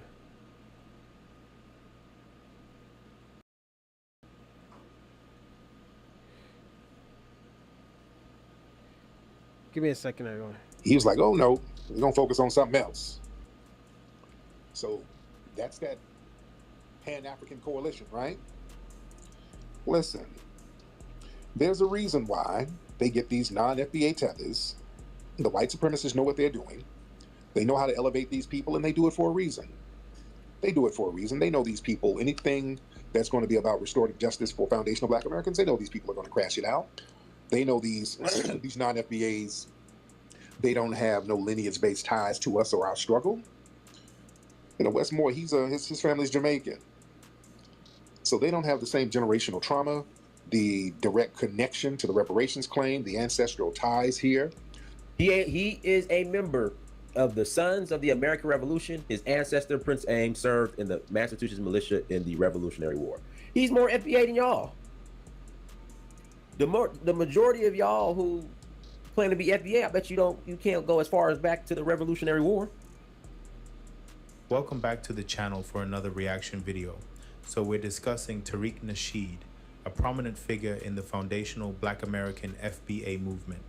He has recently criticized Maryland government. And I did this one specifically because he's a Pan-African. I did this one for you, Kwame. Frederick Douglass and Martin Luther King. We'll talk about that in a bit. This guy right here, he's trying to say, oh yeah, we're blaming tethers for pulling the reparation laws.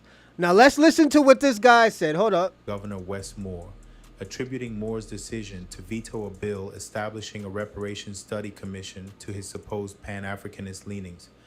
Nasheed suggests that Moore's actions are influenced by a lack of loyalty to the FBA cause due to his mixed heritage. However, it's important to note that Governor Moore's decision was based on practical considerations.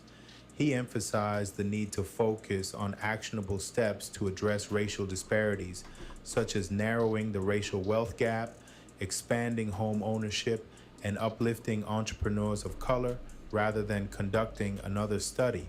Tariq Nasheed's critique overlooks Moore's FBA lineage. Moore is a member of the Sons of the American Revolution, indicating deep ancestral ties to the United States. His mother is of Jamaican descent, and his father is African American, making him a Black American with a rich heritage.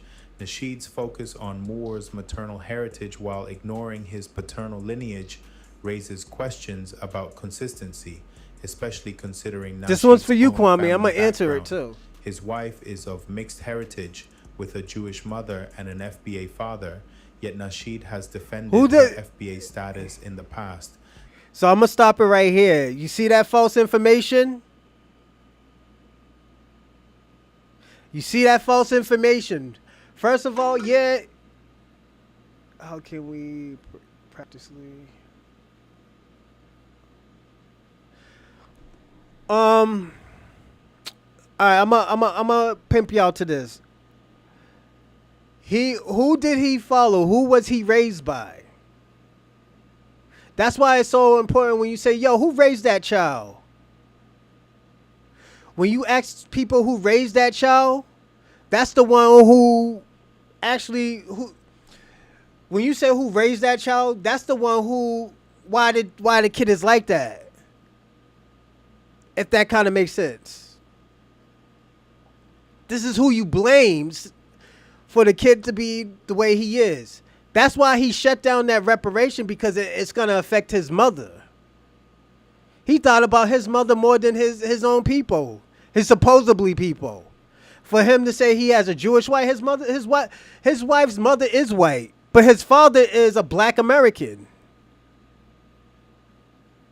So for this person right here, Louder, we already know you're a tether. Because Tariq Nasheed told us a millions of times. He's like, yo, my wife's mother is white, but her father's a black American. Her father's a black American. Which, that means she's not black American? Is that what we're doing? Are we forgetting about their culture? That's like me saying this. Bob Marley's not Jamaican. Bob Marley's not Jamaican. Bob Marley's white. His father is white. And if we go biblical, you are what your father is. So Bob Marley's not Jamaican.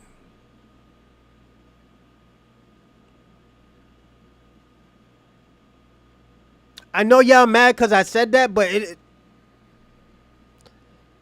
this is what we're using. Bob Marley's father was a British militant. He was in the military for British. That makes him white. You are what your father is.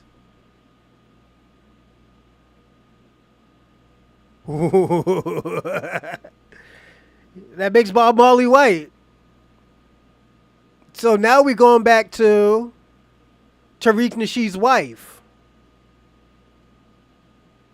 The mother's white. She could be Jewish, whatever. We don't need to know her ancestry. We know she's European. But her father is a black American from the South.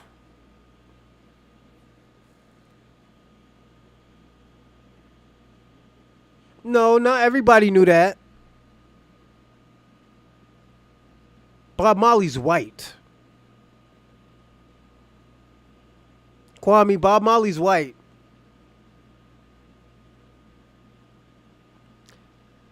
She's black. Her father's black. What you mean? Came out his nutsack. He's black. What do you mean? This is what you started, Kwame. You open those cans of worms. What do you mean? I'm going on your logic. No. Don't try to use the mulatto now. You agreed with Louder. Bob Marley is a white man.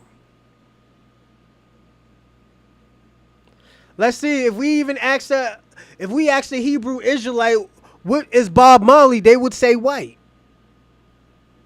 They would say biblically he's white. He's a white guy. He's European. But there's nothing wrong, Kwame, but this is what I'm trying to say. There's nothing wrong with Tariq Nasheed's wife's mother being white. I don't believe it. I think she's white. I think she's black. I think Bob Marley is black. So what?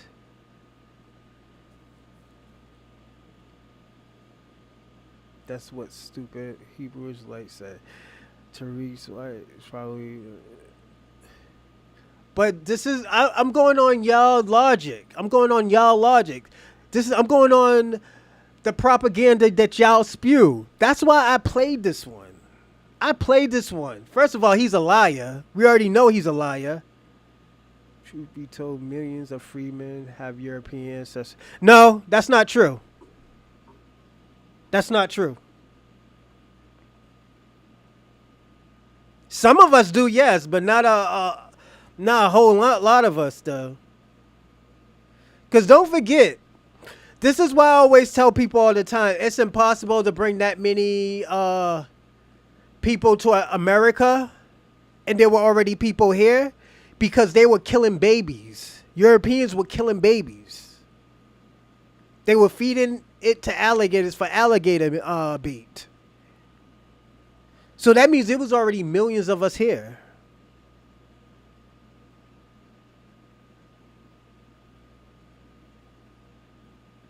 I just showed you what he lied about. I said, where is his father? What is it? Who raised him? It was most likely his mother raised him. So he's going to be raised as a Jamaican. So he's going to care how his mother is before his father. 30,000 slaves shipped. No, Kwame. There was more than that. There was less than 400,000 slaves that was documented in America. There's 44 million over 40 million black Americans here now. It doesn't add up, even if they had breeding farms. If you're killing babies and making alligator bait, then what is that telling you? You're killing off the population. I'm just being truthfully honest.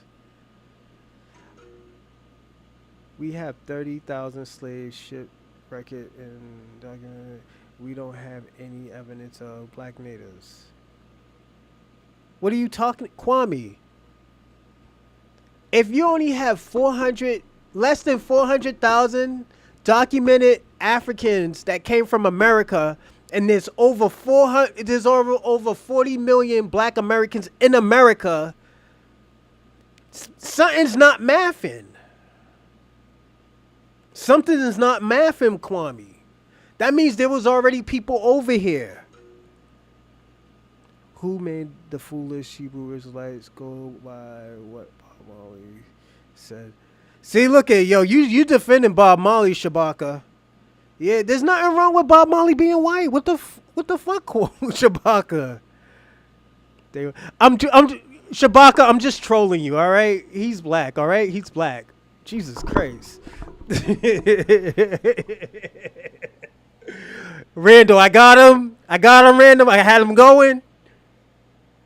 The average male slave was 24 or somewhere around there. Thank you, Randall. Not documented. Okay, so if it wasn't documented and they only brought 400,000 over here in the 1800s, that means there were already people here, Kwame. You're helping me with my argument. Thank you. I appreciate it.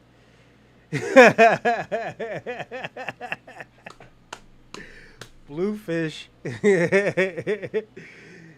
Shout out to Randall, Kwame, and Shabaka. Oh yeah, and Afro Troop. Thank you. I appreciate it. But yeah, it just doesn't add up, Kwame. That means there were already people here. You know,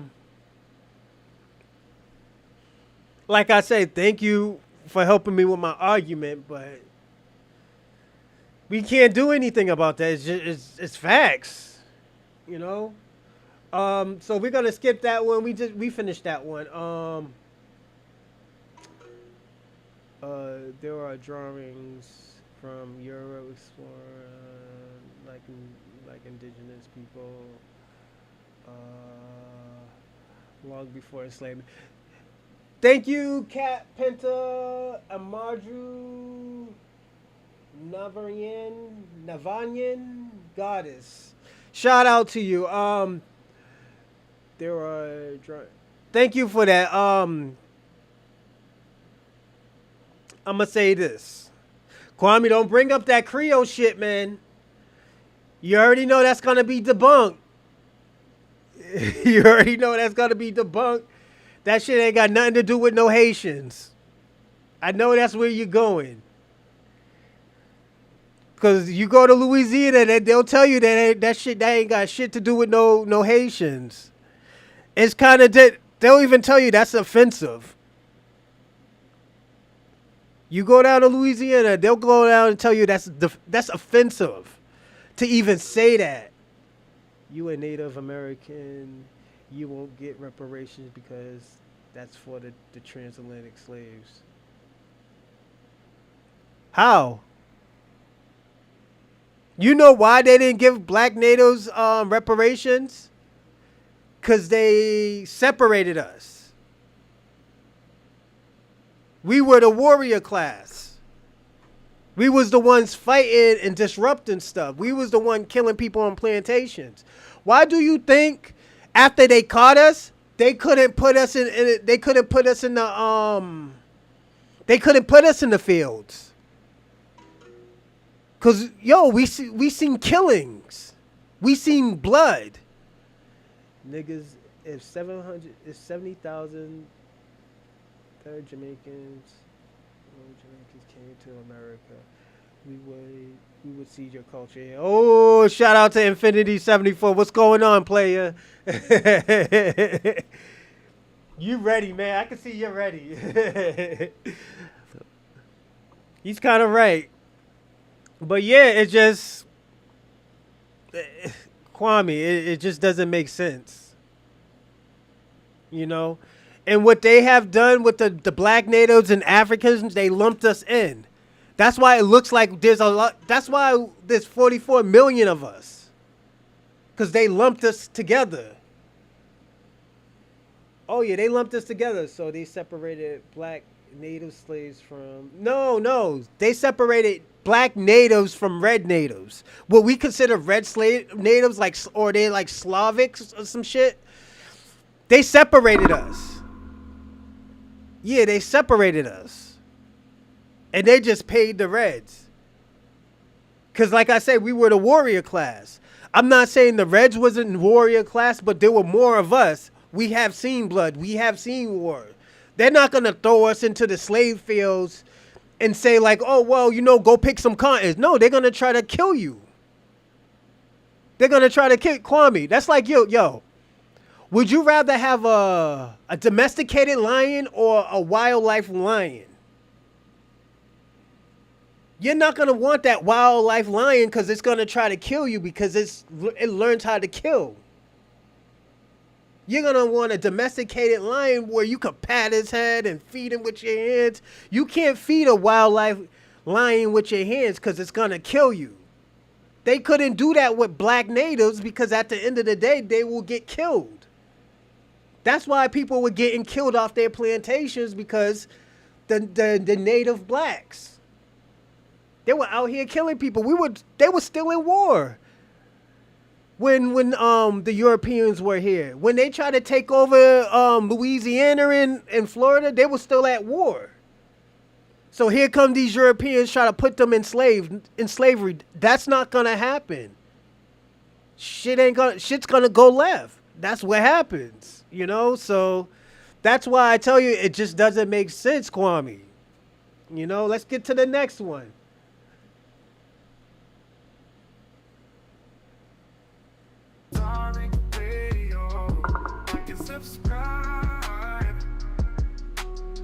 Yeah, shit's gonna go left, man. Hey, everybody, I'll be right back too. All right. Salute, Infinity. All right, let's get Mansa. What's up, Mansa? What's up, my brother? How are you? I'm good. What's going on with it, man? Yeah, I just want to ask you on your agenda, why aren't you pushing for separation?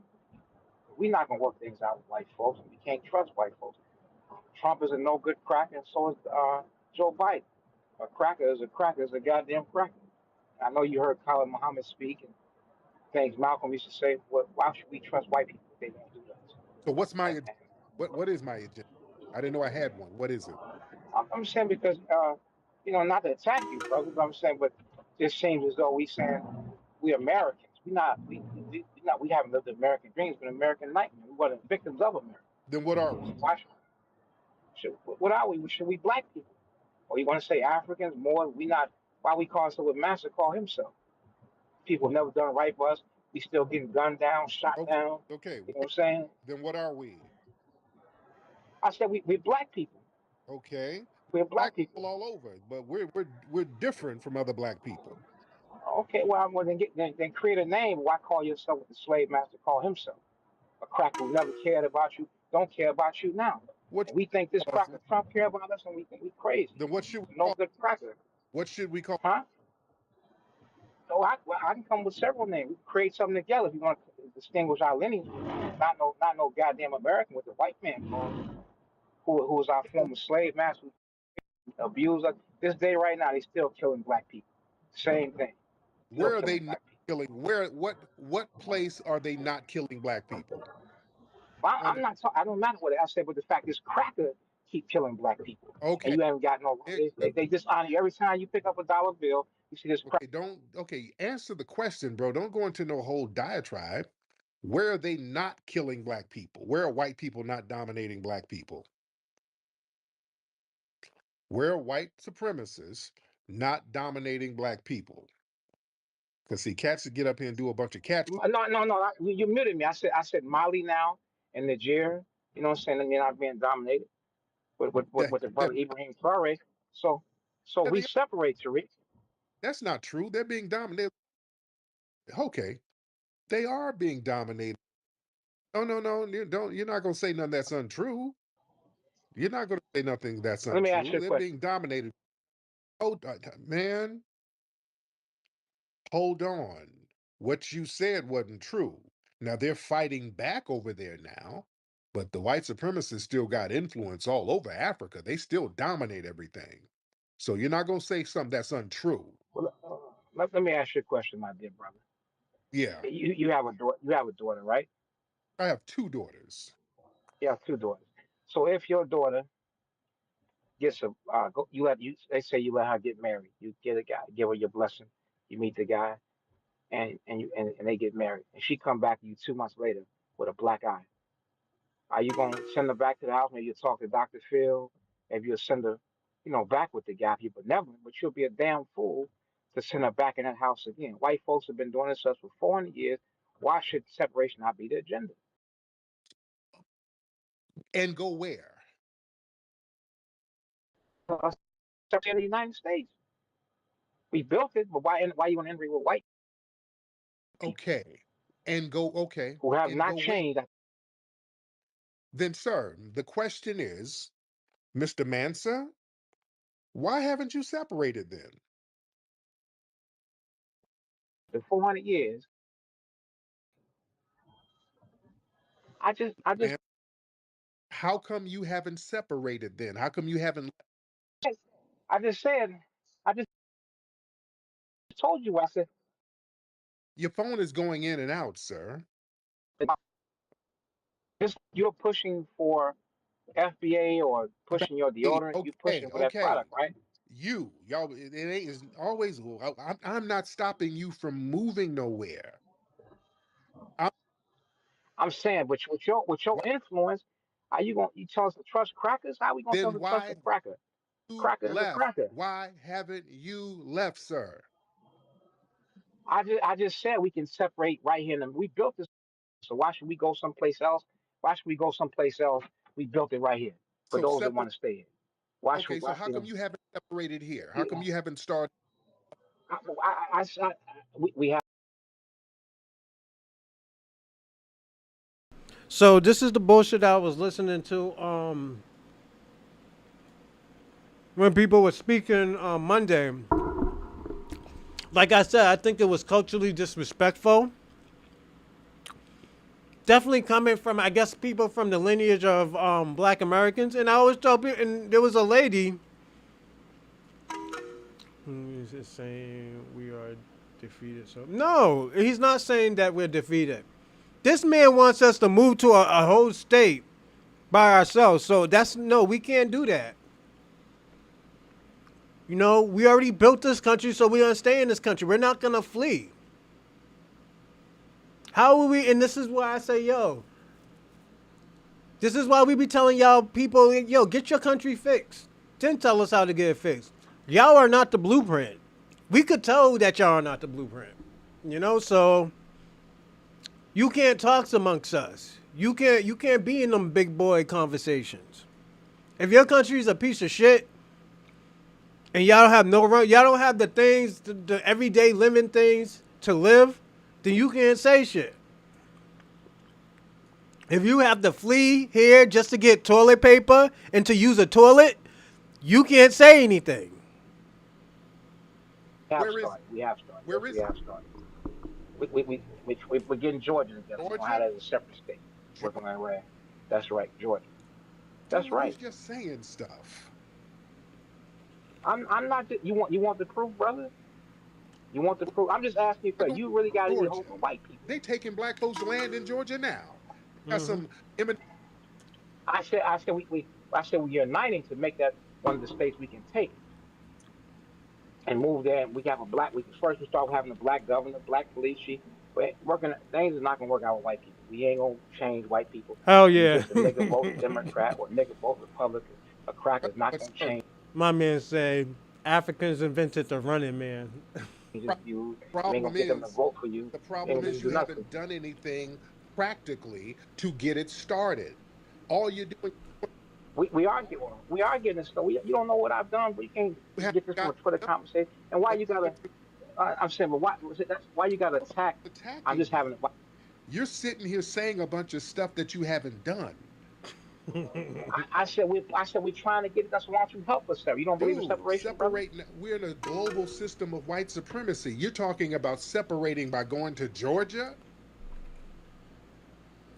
Does that make any sense in the world? And my family's from Georgia. My family's from.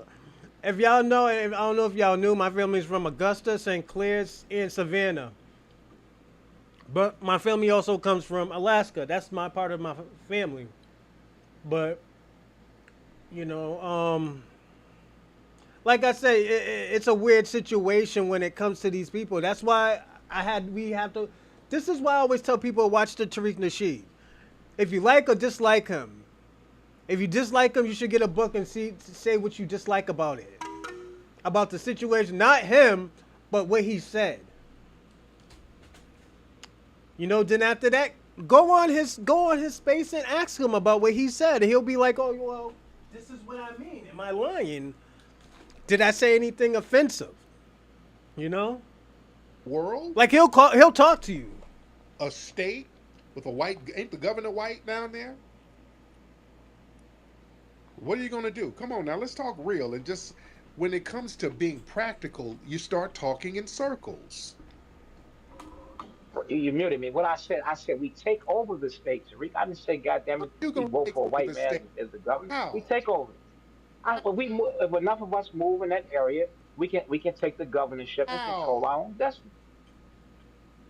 What I just said it. We move into Georgia. We move in there by the millions and take over that state, put a black governor there, and we later on talk about separating the United States altogether. There is Canada already separates millions, the United and States on the same landmass, so is Mexico. I don't think he knows Georgia's is a black state.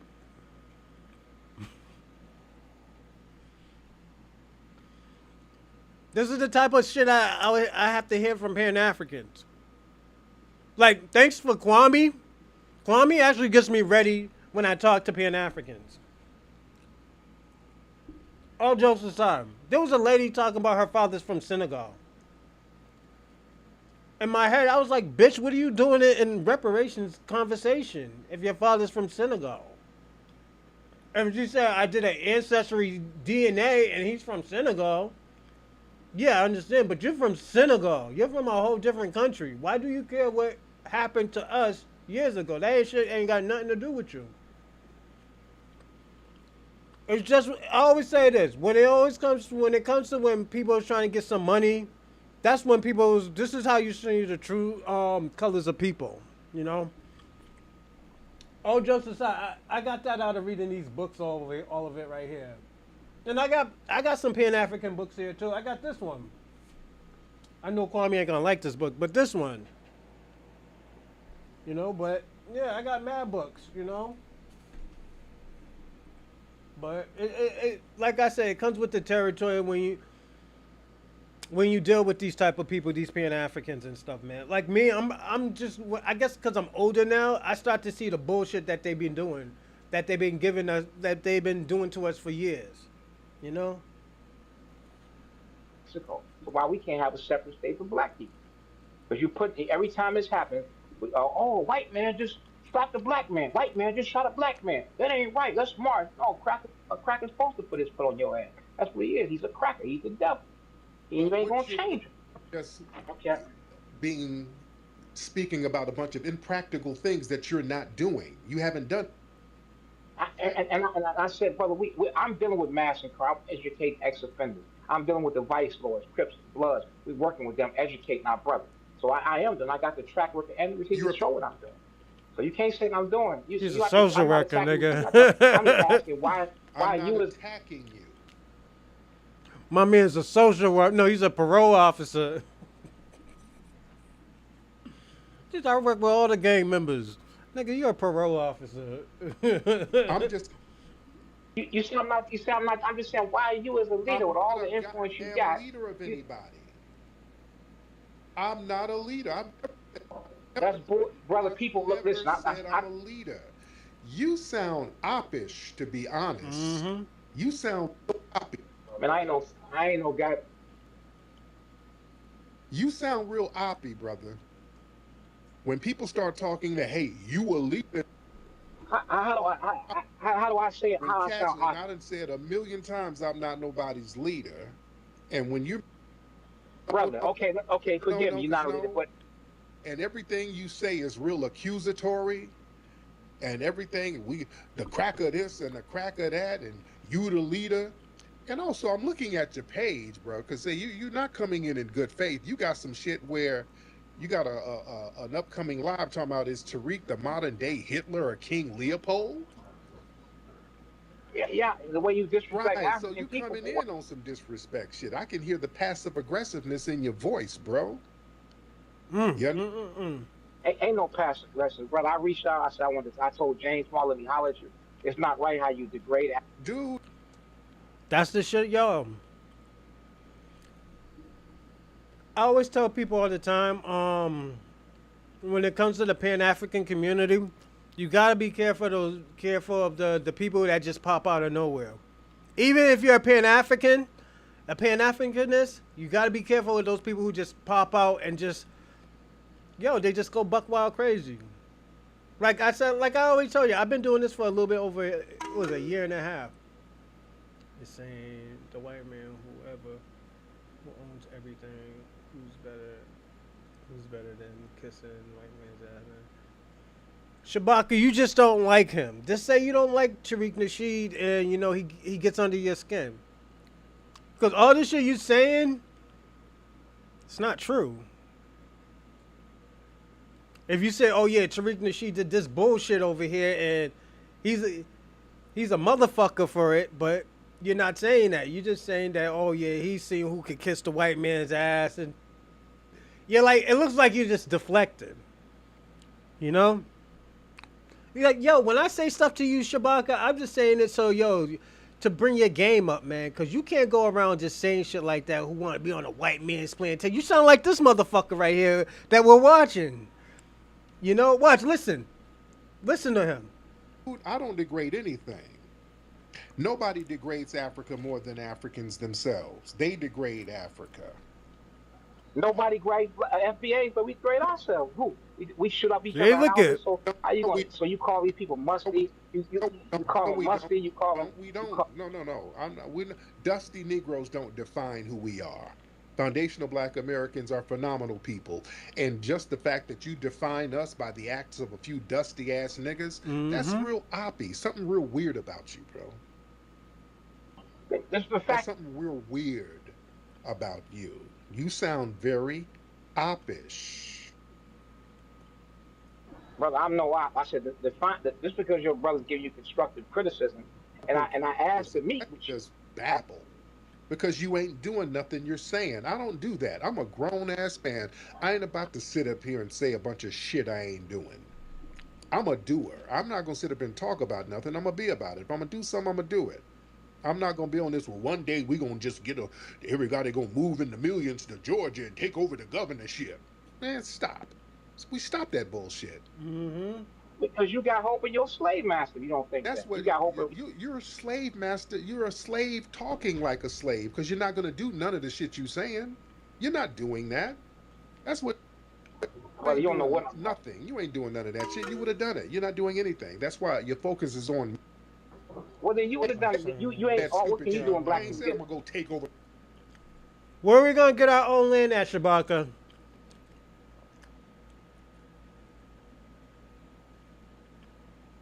The thing about it, all of this is our land. Anywhere we're gonna go, there's gonna be some type of white supremacy. Not white people, but white supremacy. White supremacy is not only through Europeans. It could be through another black man, through a Asian, Latinos, just to fit in with them. Sometimes it's like that. It's like we can't escape it. Even if we go to Africa, let's say hypotheticals, because I know you and Shabaka like hypotheticals. Let's say we do go to Africa. We can't escape white supremacy because look at Africans gave their ruler, gave their country to the Europeans. They didn't even fight. So you telling us to go to another place where a European rules at?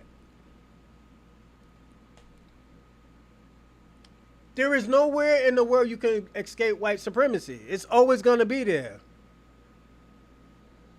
Over Georgia.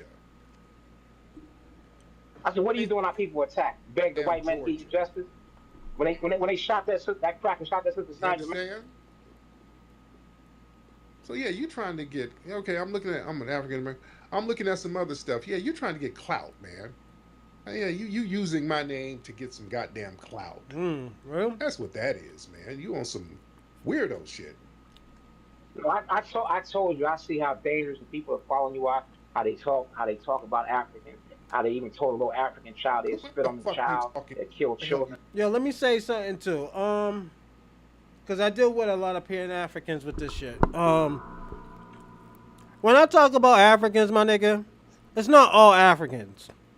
I'm talking about tethers. I'm talking about niggas that sell out their own people. Well, most of y'all sell out your own people because y'all tribalistic. But we're not talking about that. We're talking about people that actually will leave this country and shit on their own people. Or tell people to go, basically go to another country where there's a trap.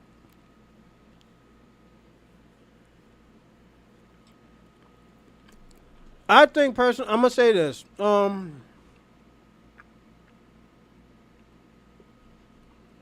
Y'all Pan Africans, and I'm gonna be personally honest, y'all niggas need to get y'all shit together. Y'all personally need to all get y'all shit together. You telling niggas to go to Africa and stay there and all do this, and that. Nigga, you gotta give them a place to go. You can't say, oh, let's go to Liberia and build it. Then after we build it, motherfuckers is kicking us out. Y'all gotta be a little bit more strategic than that. And I'm gonna say this too. If y'all really ever wanted a real coalition with Black America and the Black community, you have to give us some type of blueprint. Not no blueprint talk about we all come together and live amongst all. We need to be separated right now. Shabaka, you don't understand. We need to be separated right now. Black Americans been helping these Africans, Latinos, everybody. Everybody. Then once we try to get a little bit of something, oh, yo, they don't deserve it. They're lazy. Y'all begging. This is the shit that y'all motherfuckers say. This is the fuck that the coons say just to get some buttermilk biscuits with the cheddar. And the fish cake the catfish nuggets. We can't keep doing that shit. Like yo, let me tell you something, Shabaka. Your use of black people crashing and burning and crashing into walls and having to pick up and start over. I think, as I said to SP, I was like, yo, right now, I think Mexico and other immigrants but they need to experience this bullshit that's going on. Y'all need to experience all the bullshit that we have been dealing with ever since these motherfuckers came to this country. We're tired of, like, every time y'all have problems, whenever anybody has problems, we're helping. We'll be the first one in the front line. We be thinking, like, yo, we have a coalition. Y'all just go back and turn around, call us, Cocolos, Morenos, all this shit. Even Jamaicans. I'm throwing you in there, Kwame. I have to. Cause you can't. Cause Kwame, I'm gonna say this. It'll be very disingenuous when you say that. Oh, Jamaicans do not talk about black people, knowing damn well they do. They took things. Yeah, y'all took it for granted. Absolutely, Randall. He's right. And this is Randall. Randall's a white man. He's telling y'all took it for granted. Randall's telling you y'all took it for granted. It's just like yo, like as I told you, I already gave y'all the blueprint. Y'all need to police y'all people. If y'all, if y'all want a coalition, if you want Black Americans to always be on your side, y'all gotta police y'all people. Y'all gotta have your people in check. Look at Kanye West. Kanye West out here looking crazy as fuck. You know why? Because no black person don't want to fuck with him. He's going on all the white supremacists. All the white supremacist rejects, nigga. All of them niggas is rejects. Milo, Nick Fuentes, Musty Myron, or Amuru, Abdul, as his name is. Sneeko, was it Chip Tooth Sneeko? All them niggas is losers. Them niggas is all rejects. Myron's holding on because of his real estate. But that shit's about to slow down because, yo, once niggas know his name's on, nah, I ain't fucking with this nigga. He's a clown. Respect's supposed to be both ways. And it's a, yes, absolutely. Absolutely, Rando. Shout out to Rando. You I talking see about? You know what you people listening to you. People listening to you are talking like that now. But you don't want to take I responsibility ain't with your gotta take words, responsibility for some shit. man. You are You gonna, you're sound gonna like a have to. goddamn op, man. You sound like a straight up and down op. Everything Man, I ain't you no. You know, I just nigga. told you that. You sound like a op. The dumb shit you saying and the hate and the jealous posts you make. You jealous, nigga. Ain't no hate. You sit there and call a Nigga, woman. you are a jealous old nigga. You an old jealous nigga. Not, I ain't no old nigga. I said how you disrespect black women who are African is Fuck unacceptable. And I'm telling you that the as fuck out of here. Stop acting like you're trying to put the cape on and all of that shit. People call up here, they disrespect us, they gonna get this. well, I heard people not disrespect People you. Still call up call. here disrespecting us all day, every day. And are you a tether? I ain't no until Musty I'm born fucking right. tether. Because everything you say about foundational black Americans, them niggas be shooting up shit, them niggas be doing that and shooting up.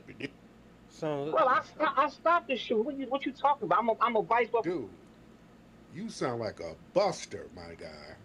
Straight up and down, and you sound jealous and you sound weird when niggas get to talking this pie in the sky shit, and then talking about you a leader. Nah, okay, you sound real oppy, man. Let me get my dude Great Black Shark in here. Yeah, oh old niggas shit. like you gotta watch these dudes Oh talking shit. this impractical nonsense. Great Black, Brother, I'm not talking impractical and I'm not Great talking Black, nonsense. hop on, You my brother, but with the condition, you're wrong in how you disrespect other dude. African people. You're wrong, brother. I God ain't damn it, wrong you're for wrong. shit. Oh, no, let me tell you something. You're wrong. You I call that got woman nothing. musty. That Don't know. I don't play that disrespectful shit. Don't nobody disrespect our lineage. If you disrespect me or any foundational black American, you going to get the business. That's what it is. You understand what I'm saying? I have respect for my lineage and my people. I'm very protective of my people. I ain't like you, Negro, talking that pie in the sky shit and everybody's a thug and all these old thug niggas. I don't think like that. I love my lineage. I love what my people built. My people, foundational black Americans, are the true Americans. I ain't got no self-hating shit. You sound like a tether. You dig? And stop with all that fake, you trying to defend Africans and all that bullshit. They come here and disrespect us left and right, and they're going to get the business. Great Black Shark, hop on in, sir. but it's the fact you don't do it to Jews. You don't say it about no Jewish people, Tariq, because they cut your ass off. And So why do it to Africans? you ain't They doing still shit got to no people. Jewish person. Man, I do. I say something about a Jew or slack jaw sexually when you talk about African, and that girl did not insult you. You start calling them musty. You insult you. You making racial comments and the Klan on you. That Stop ain't on right, my racial. good brother. The brother had to speak. Brother Tariq, yeah, hold tight, man. So we got to speak on something. Brother Tariq, I'm glad you let me back up here. I can't let him embarrass me state like that. First off, brother Mouse, I'm using the term brother loosely. Are you a foundational Black American freedman? Can you answer that for me? I have a couple of questions for you. Well, to answer your question, I don't call myself Are you American, but my people a on descendant? my Are you a mother. descendant of You got slaves? that. You Your got mother that. and You you a goddamn right. descendant You of goddamn right slaves. I am. You goddamn right. You goddamn right. You goddamn right I am. Yes, Stop I my am. person. Yes, I First am. of all, close your mouth. You go speak. Oh, I got to speak master language good, right? Speak master language good. I said, yes, I am. Yes, I am. Yes, I am. I said, yes, I am. My people for me. Be quiet. A man is talking. Now, when you get up here on this brother's platform in bad faith, you got a live stream disparaging the brother. First of all, grown men don't move like You that. don't need to do something. You got to like something. Don't suck it. While I'm talking, grown men don't move like that. When you come to You talk got wife. You to don't. another man in good faith, shut up. When you come to talk to another man in good faith, you don't say it out like Tariq is that. not saying Be quiet. this bit. You're not somebody that anybody can learn from because you don't know how to do that, man. Brother Reed, put him down for come back up because I need to speak to the people. Brother Reed, here's the thing. Go. Here's quiet. Here's the thing. When you talk to another grown man, you come in good faith first and foremost. Now the stuff you was talking. Howie, Shabaka, did you just hear what I just said? So what I just told you is, no matter where you go, you can go to Africa.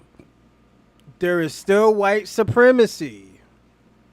Sometimes it doesn't have to be your people giving white. I mean, you know, spewing or using the ideology of white supremacy, like what you do. Most of the time, you use white ideology and white supremacy, and you don't even be knowing it half the time. You know, but I understand where you come from because at the end of the day, you're a Pan-Africanist. So this is what you have to understand. When Brother Tariq asks you what's the logistical application of it in a practical manner, you start babbling.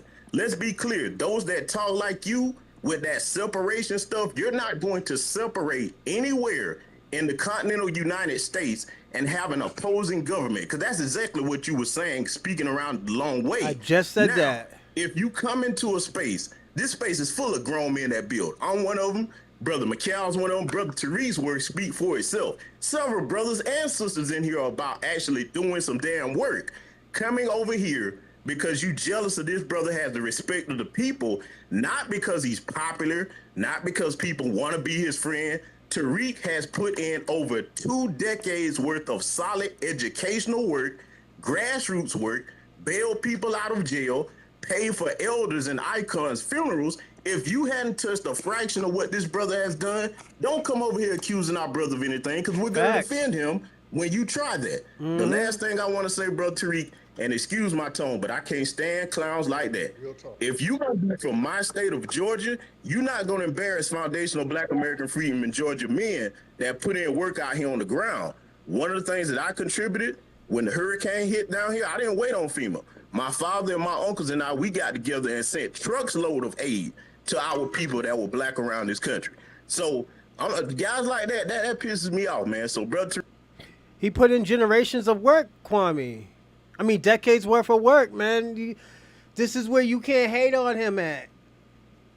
You know, he's like I said. You look up anything with Tariq Nasheed, it shows you his resume. You can see the transformation of what he used to do and what he does now. You know, y'all can do that. Oh, yo, this nigga was out here shooting people. He was a pimp.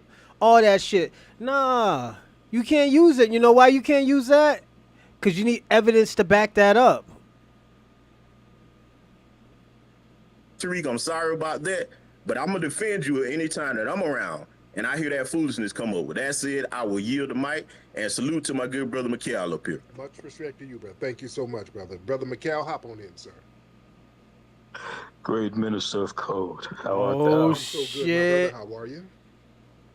Excellent. Just living the dream and winning. And salute to our brother, Sir. The Sir Greatness. Yes. Look.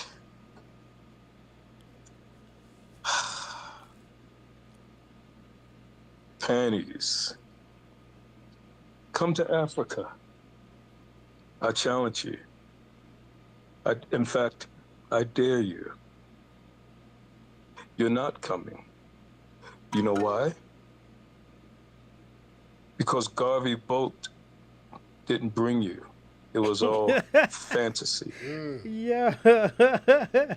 Kendrick Lamar,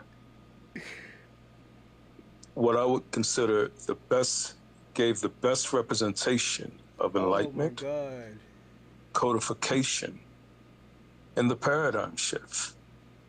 The brother who was on stage or on the mic just a second ago doesn't represent any of it. He's thinking. Kwame, go to Africa. I dare you. Shit.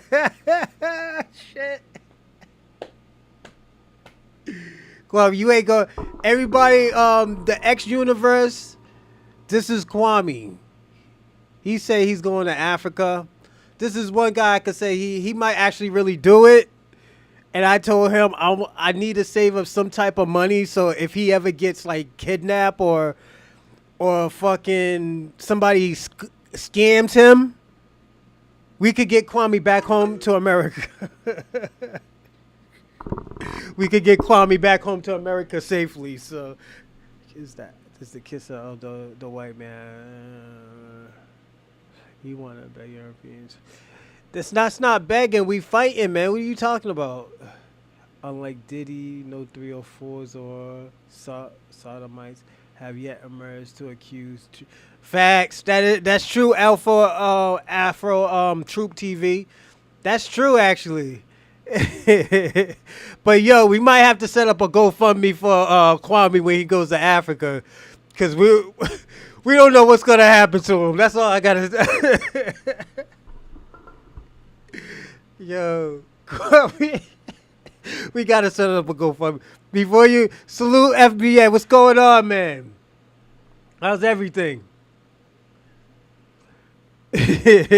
Yo, we gotta set up a GoFundMe for the Pan African Kwame, because he's talking about he's moving to Africa, and when he turned 40, I told him I don't think that's a great idea because they're gonna extort him. So, oh shit! But yeah, we just watching some videos and stuff. Oh yeah, FBA, I got a new channel coming out, and also I'm doing the multi streaming now, so we're on X2 as well. So definitely, you'll see me on X. And also thank you for the support through a few months that you've been watching my shows. Thanks, I do appreciate that. Actually, I salute all of y'all who been watching my show for the past year. You know. But FBA, he be on that time, man. He's definitely a good dude, man. Just talking to him on stream and stuff, and definitely, I think you put me to game with another streamer. I forgot which one, but you helped me out. FBA scared of consciously. Consciously? Who's consciously? Conscious Lee sounds like he's hiding a little boy in his closet. I'm just saying, Jesus Christ. Call your fucking self-conscious. Let me tell you something. Ever since that Nature Boy bullshit happened, man, everybody with these Afrocentric names, man, I've been like, kind of like, yo, what the fuck been going on? Beat down FBA on Twitter. I don't know. I'll look him up later, man, but I will be in Africa and my family too. Yeah, yo, you better be careful. We gotta go do a GoFundMe for Shabaka too. Shabaka, you in Harlem, man. You're in the mecca of black black culture, man. What the fuck is wrong with you? You leave Harlem, black Harlem, to downgrade to Africa, man. The fuck you gonna do in Africa? Yeah, it is a downgrade. I don't give a fuck what anybody say. If you move to Africa, you're downgraded. The reason why Europeans go to Africa is probably get some pussy or some bussy. Yeah, you'd be surprised. Niggas be slinging booty in Africa. Y'all be surprised. Them niggas is nuts. Feel like an old nigga, completely off code. And he's not intelligent. He doesn't have source knowledge. I mean, what part of the information age does he not understand? And I'll end with that, brother. Thank you for the opportunity to speak. Love you and love your family. Man, much respect to you. Family, listen. These Pan-African cats, and I just did a broadcast about these Pan-African cats. I done told people about how these Pan-African cats and the whole Pan-African movement, a lot of that stuff is orchestrated by the CIA and the FBI. Remember, I did a breakdown of that. How many months have I been saying that? I've been saying I think, Pan-Africanism is CIA.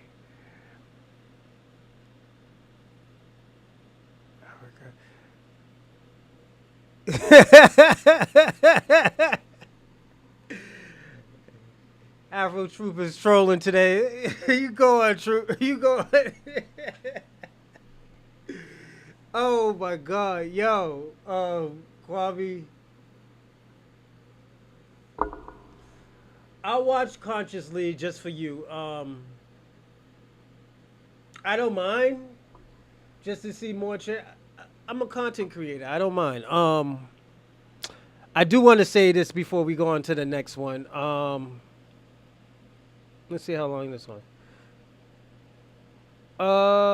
We could do one more. Oh shit! Hold on. Oh shit! Big Papa Pump is going to NXT. Oh shit! We're gonna do this one. This will be the last one. All right.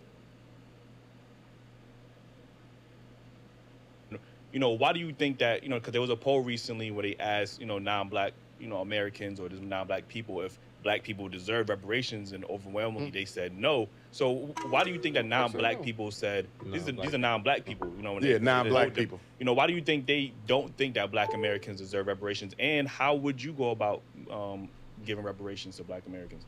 Good question. First of all, why does the opinion of an Asian matter at all? You are not an enslaver. You are not an enslaved. You understand me? What does the opinion of someone who had nothing to do with my tragedy, why does their opinion even matter? I'll tell you why it matters. America wants to create this illusion of a multicultural society where race don't matter. And America knows, because everybody wants to be here so badly, they don't have a problem shitting on black people to improve their relationship with the white power structure. So if you ask the Asian, do black people deserve reparations? Of course not. You ask the Arab, do black people deserve reparations? Of course not. You ask the European Jew, who got reparations? Do black people deserve reparations? Of course not. But we should not be surprised. If I don't value black life, why the hell would I care about you receiving compensation for unpaid labor, damages, and harm? They don't value African life. So of course they don't give a damn about you getting no reparations. You understand me? Right. Because they're not approaching this question from an issue of justice or perspective of justice or equality. They're approaching this question from a perspective of racism, bigotry, bias, and discrimination. Right. Nobody wants black people to get anything because they want to take your place. You understand me? The Asian don't want you doing better than them in America. You understand? The Arab don't want you doing better than them in America. The European Jew don't want you doing better than them in America. The Latinos don't want you doing better than them in America. So of course, if somebody put a microphone in their mouth and say, should black people get something that you're not going to get, why would they say yes? They prefer us to be a punching bag. Absolutely. And my question is, it's none of your business. All right. This is an issue between black people and white people. What the Chinese man thinks is irrelevant. What the Latino thinks is irrelevant. What the European Jew thinks is irrelevant. What the Arab thinks is irrelevant. You're not the enslaved or the enslaver. Who the hell cares what you think about it? But because we're so multicultural, the power structure can use those non-black opinions against us because they can say, since you see the Latino as your brother and sister, since you see the Arab as your brother and sister, and we are all Americans, because black people love that Americanism, which is another reason why we're not gonna get reparations, because the white man knows you would rather be American and get reparations. Facts, If Randall. you got to choose between the two, most black people want that red, white, and blue flag more than anything else, right? And so as a result of that, the power structure can then say, since you consider yourself to be a part of the family of America, most of us don't think y'all should get reparations. So why don't we put it on the next federal election and see how many Americans think black people should get reparations? And then they could just block out the whole thing and say most Americans don't think this is a good thing for the country. You see? And you know how they were able to do that? Because we started identifying with this country more than ourselves. We should have never bought into this American citizenship garbage. I'm gonna say this. That's not true. It's because we didn't do status base. FBA freemen should be status based. Should not be a race. It's a lineage thing, so it's a status. Once you do status, it really doesn't have to go into policy. I mean, into polls. It's a weird situation. The guy was explaining it to me. I'm sorry I didn't get it, but yeah, it's look up Freeman Bureau. It'll give you all the information that you need when answering that. Tariq is total pussy. Tariq wanna continue to beg. See, Shabaka, that's why you're out of touch with black Americans, man. Just the shit that you say. You know, sometimes you want to be African, you know, if you're not already. And it's cool, you know, if you want to be Mbutu or Kuta, Ghana, whatever you want to be, you can. It's just at the end of the day, you need to go to Africa. You need to go to Africa and follow their laws. It's not that much money to go to Africa, you know? We should have never allowed that. Just like we should have never bought into people of color. We should have never bought into minority. We should never bought into disadvantaged communities. All of these are labels that clump you in with all non-white people that allows the government to take care of their needs and never take care of yours. Right. And nobody even see you not being taken care of because guess what? Your issues are being smothered by Arab issues, Latino issues, Chinese issues, homosexual issues. So nobody even realized black people still suffering because you allowed yourself to be defined in such a way that other groups were included with you. That's the worst thing you can do as a people with such a unique history as we have in this country. We have to stand up and stand out like a sore thumb. But because most black people have been brainwashed by church that being race first is a sin, right?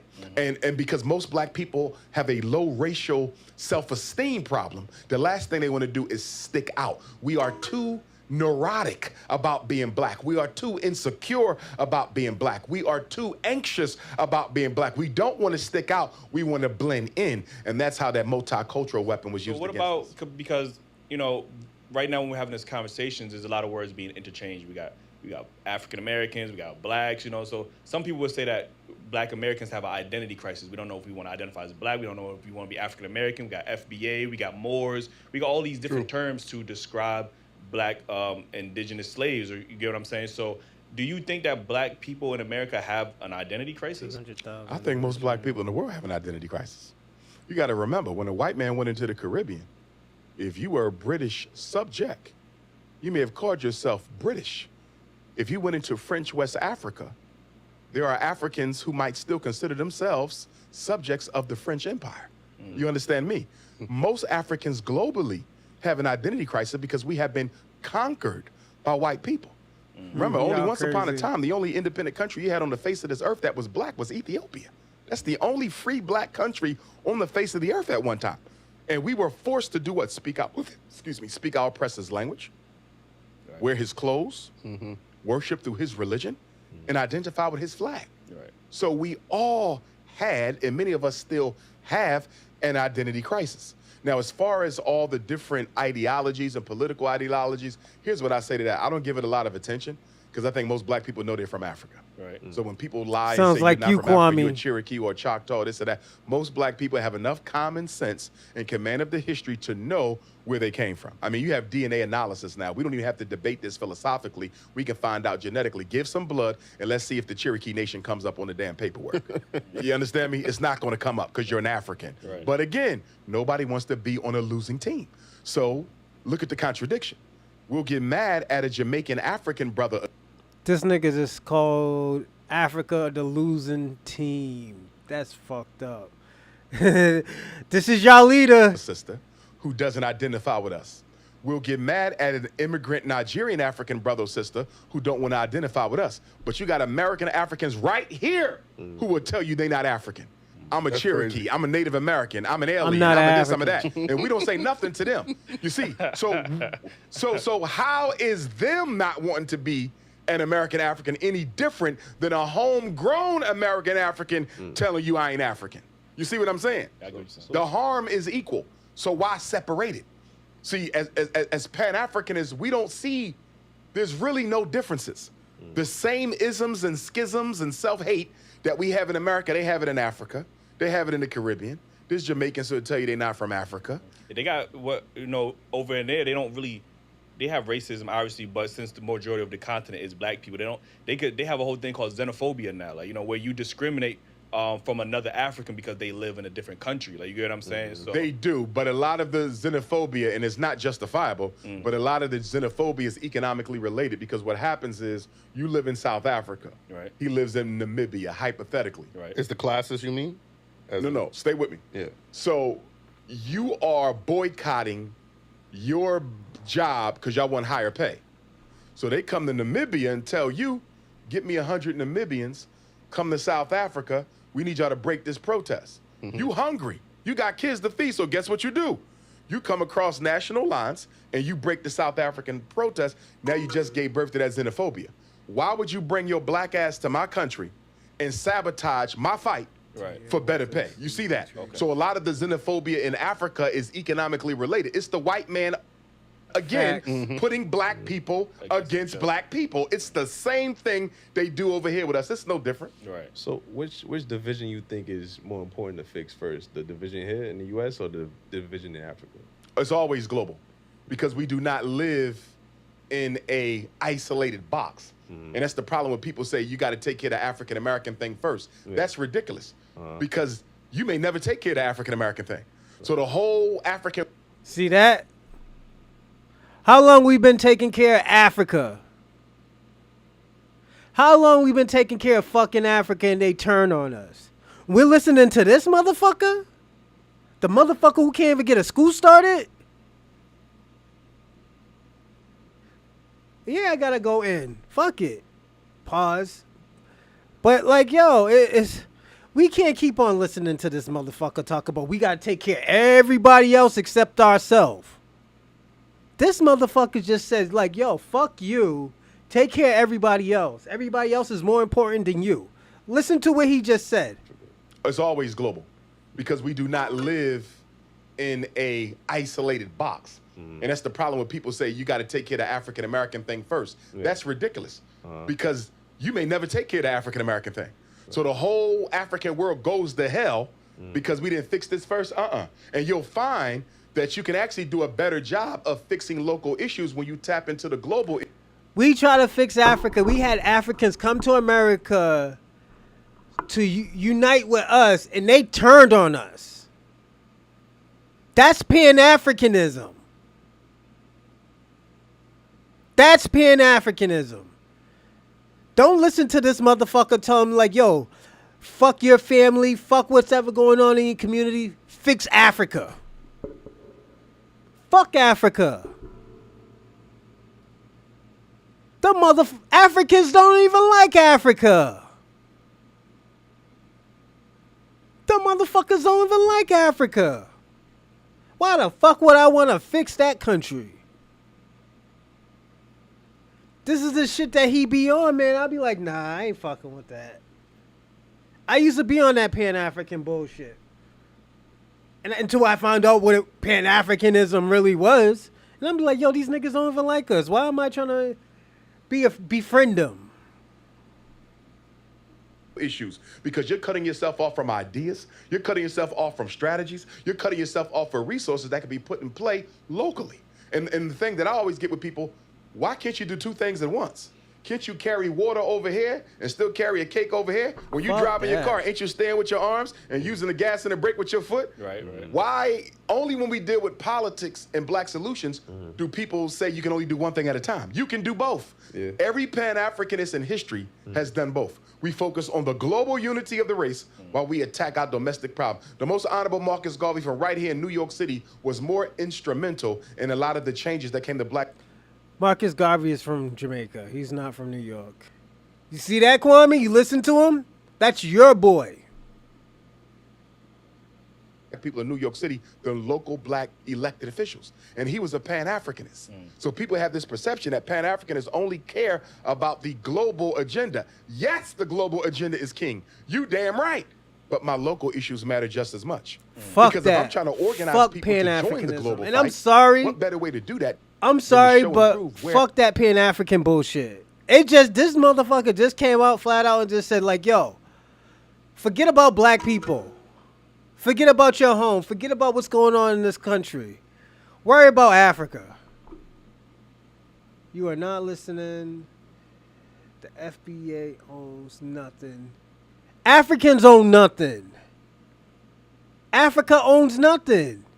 How the fuck you own your land and you're listening to Europeans? China's running out on you, beating y'all up. Beating y'all niggas up with chopsticks and shit. Why would we listen to a nigga who's getting beat up by a 5'2" nigga?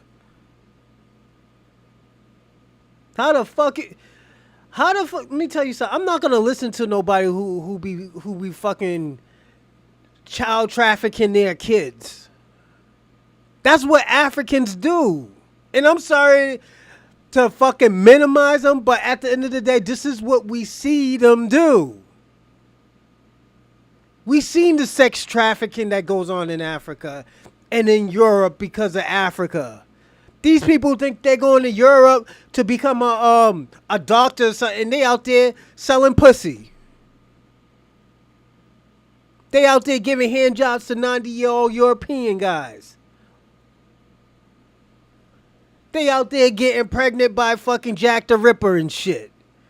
Are we gonna really listen to a fucking Pan-Africanist who can't even build a fucking school? The fuck out of here. You're wildin'. Where I am. You understand? Right. I'm a Pan-Africanist, but name me a school psychologist who puts some more work for our kids than me right here in America. Nobody. Right. Historically, there's no psychologist who's ever done for black people what I've done for black people as it relates to training parents and making sure they can protect their children. I'm the greatest in that area. But I'm still a Pan-Africanist. Why can't I do two things at once? Right. I'm going to Johannesburg next month, Ethiopia next month, Guadeloupe, Jamaica. I could still be in the streets of Philadelphia protesting. I could still be in New York handling what I got to do. You follow what I'm saying? Right. Our problems are multi-systemic, and the solutions must be multimodal as well.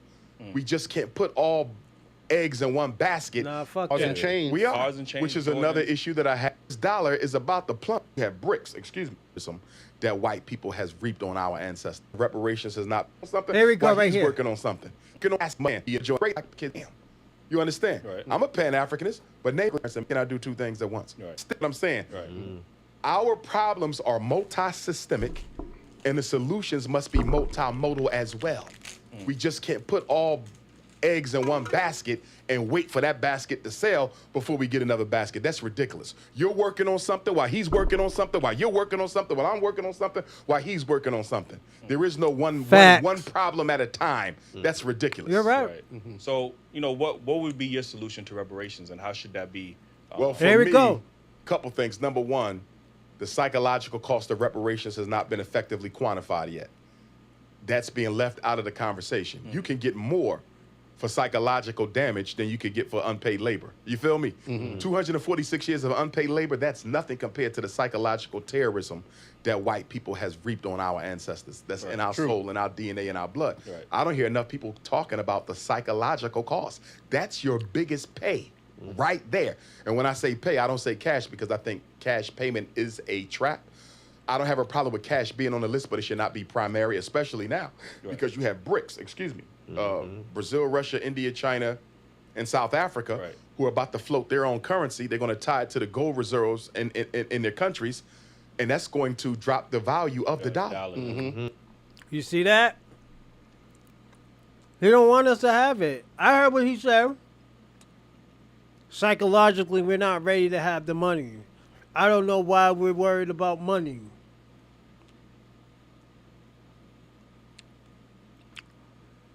Why can't we get our debt?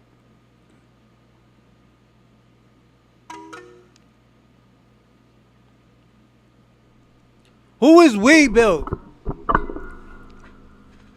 Only person I ever know who built something was Mansa Musa. Africa hasn't been relevant ever since the 1800s. And that's when Nigeria turned on Benin. I tell y'all that shit all the time. They turned on Benin for the European. They did. They turned on them. Now, at the end of the day, you want us to trust Africa? Fuck out of here. You're wildin'. I'm not trusting no fucking Africa. You're wildin'. Y'all out here doing drugs. If you think black Americans should be trusting Africa. They don't even trust each other. They're so tribalistic. Some bullshit could happen and we'll get caught up in the crossfire as always. And they'll snitch on us. That's why I always tell people all the time, Africa is not a prideful country. It has never been a prideful country. They could talk this pride shit and all this. All they have is ego. Africa has ego. That's it. And the reason why they have ego because of us. We may be in black cool. We may be in black awesome. And universal. We got even white people tanning. Knowing that shit's gonna kill them.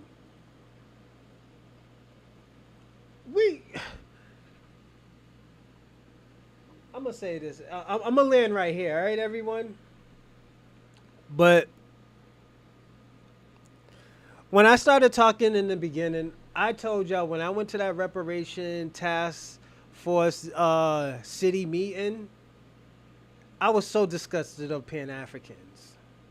Because of the shit that they do and the shit how they try to manipulate black Americans.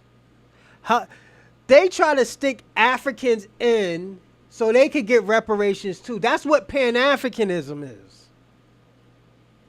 Pan-African never helped us in years. I'm not going to say they never contribute. Some have contributed. But we can't give them no motherfucking credit. I'm sorry. Credit to do what?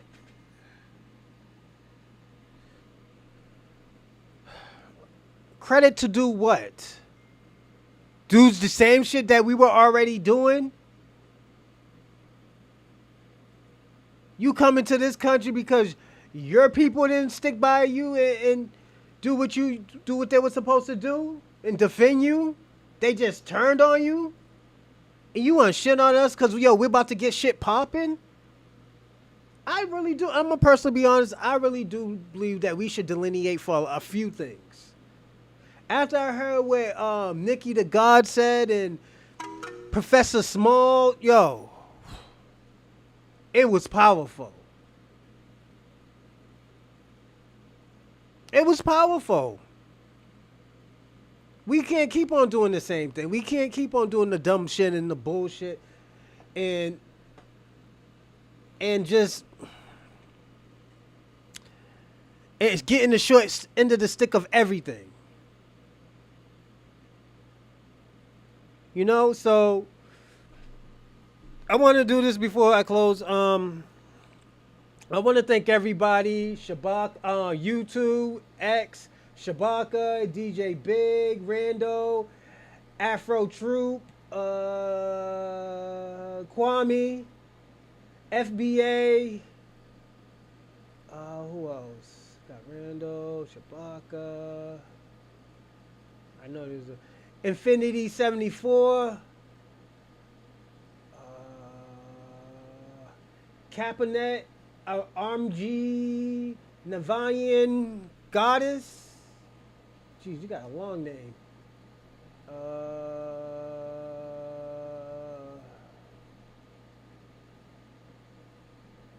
V4 Vengeance, shout out to you.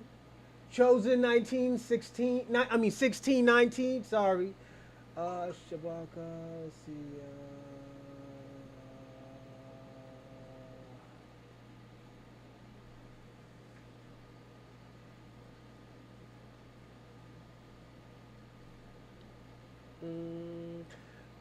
Nick Machiavelli, shout out to you as always. That's Kwame's kryptonite right there. It's Nick Machiavelli. Let's see.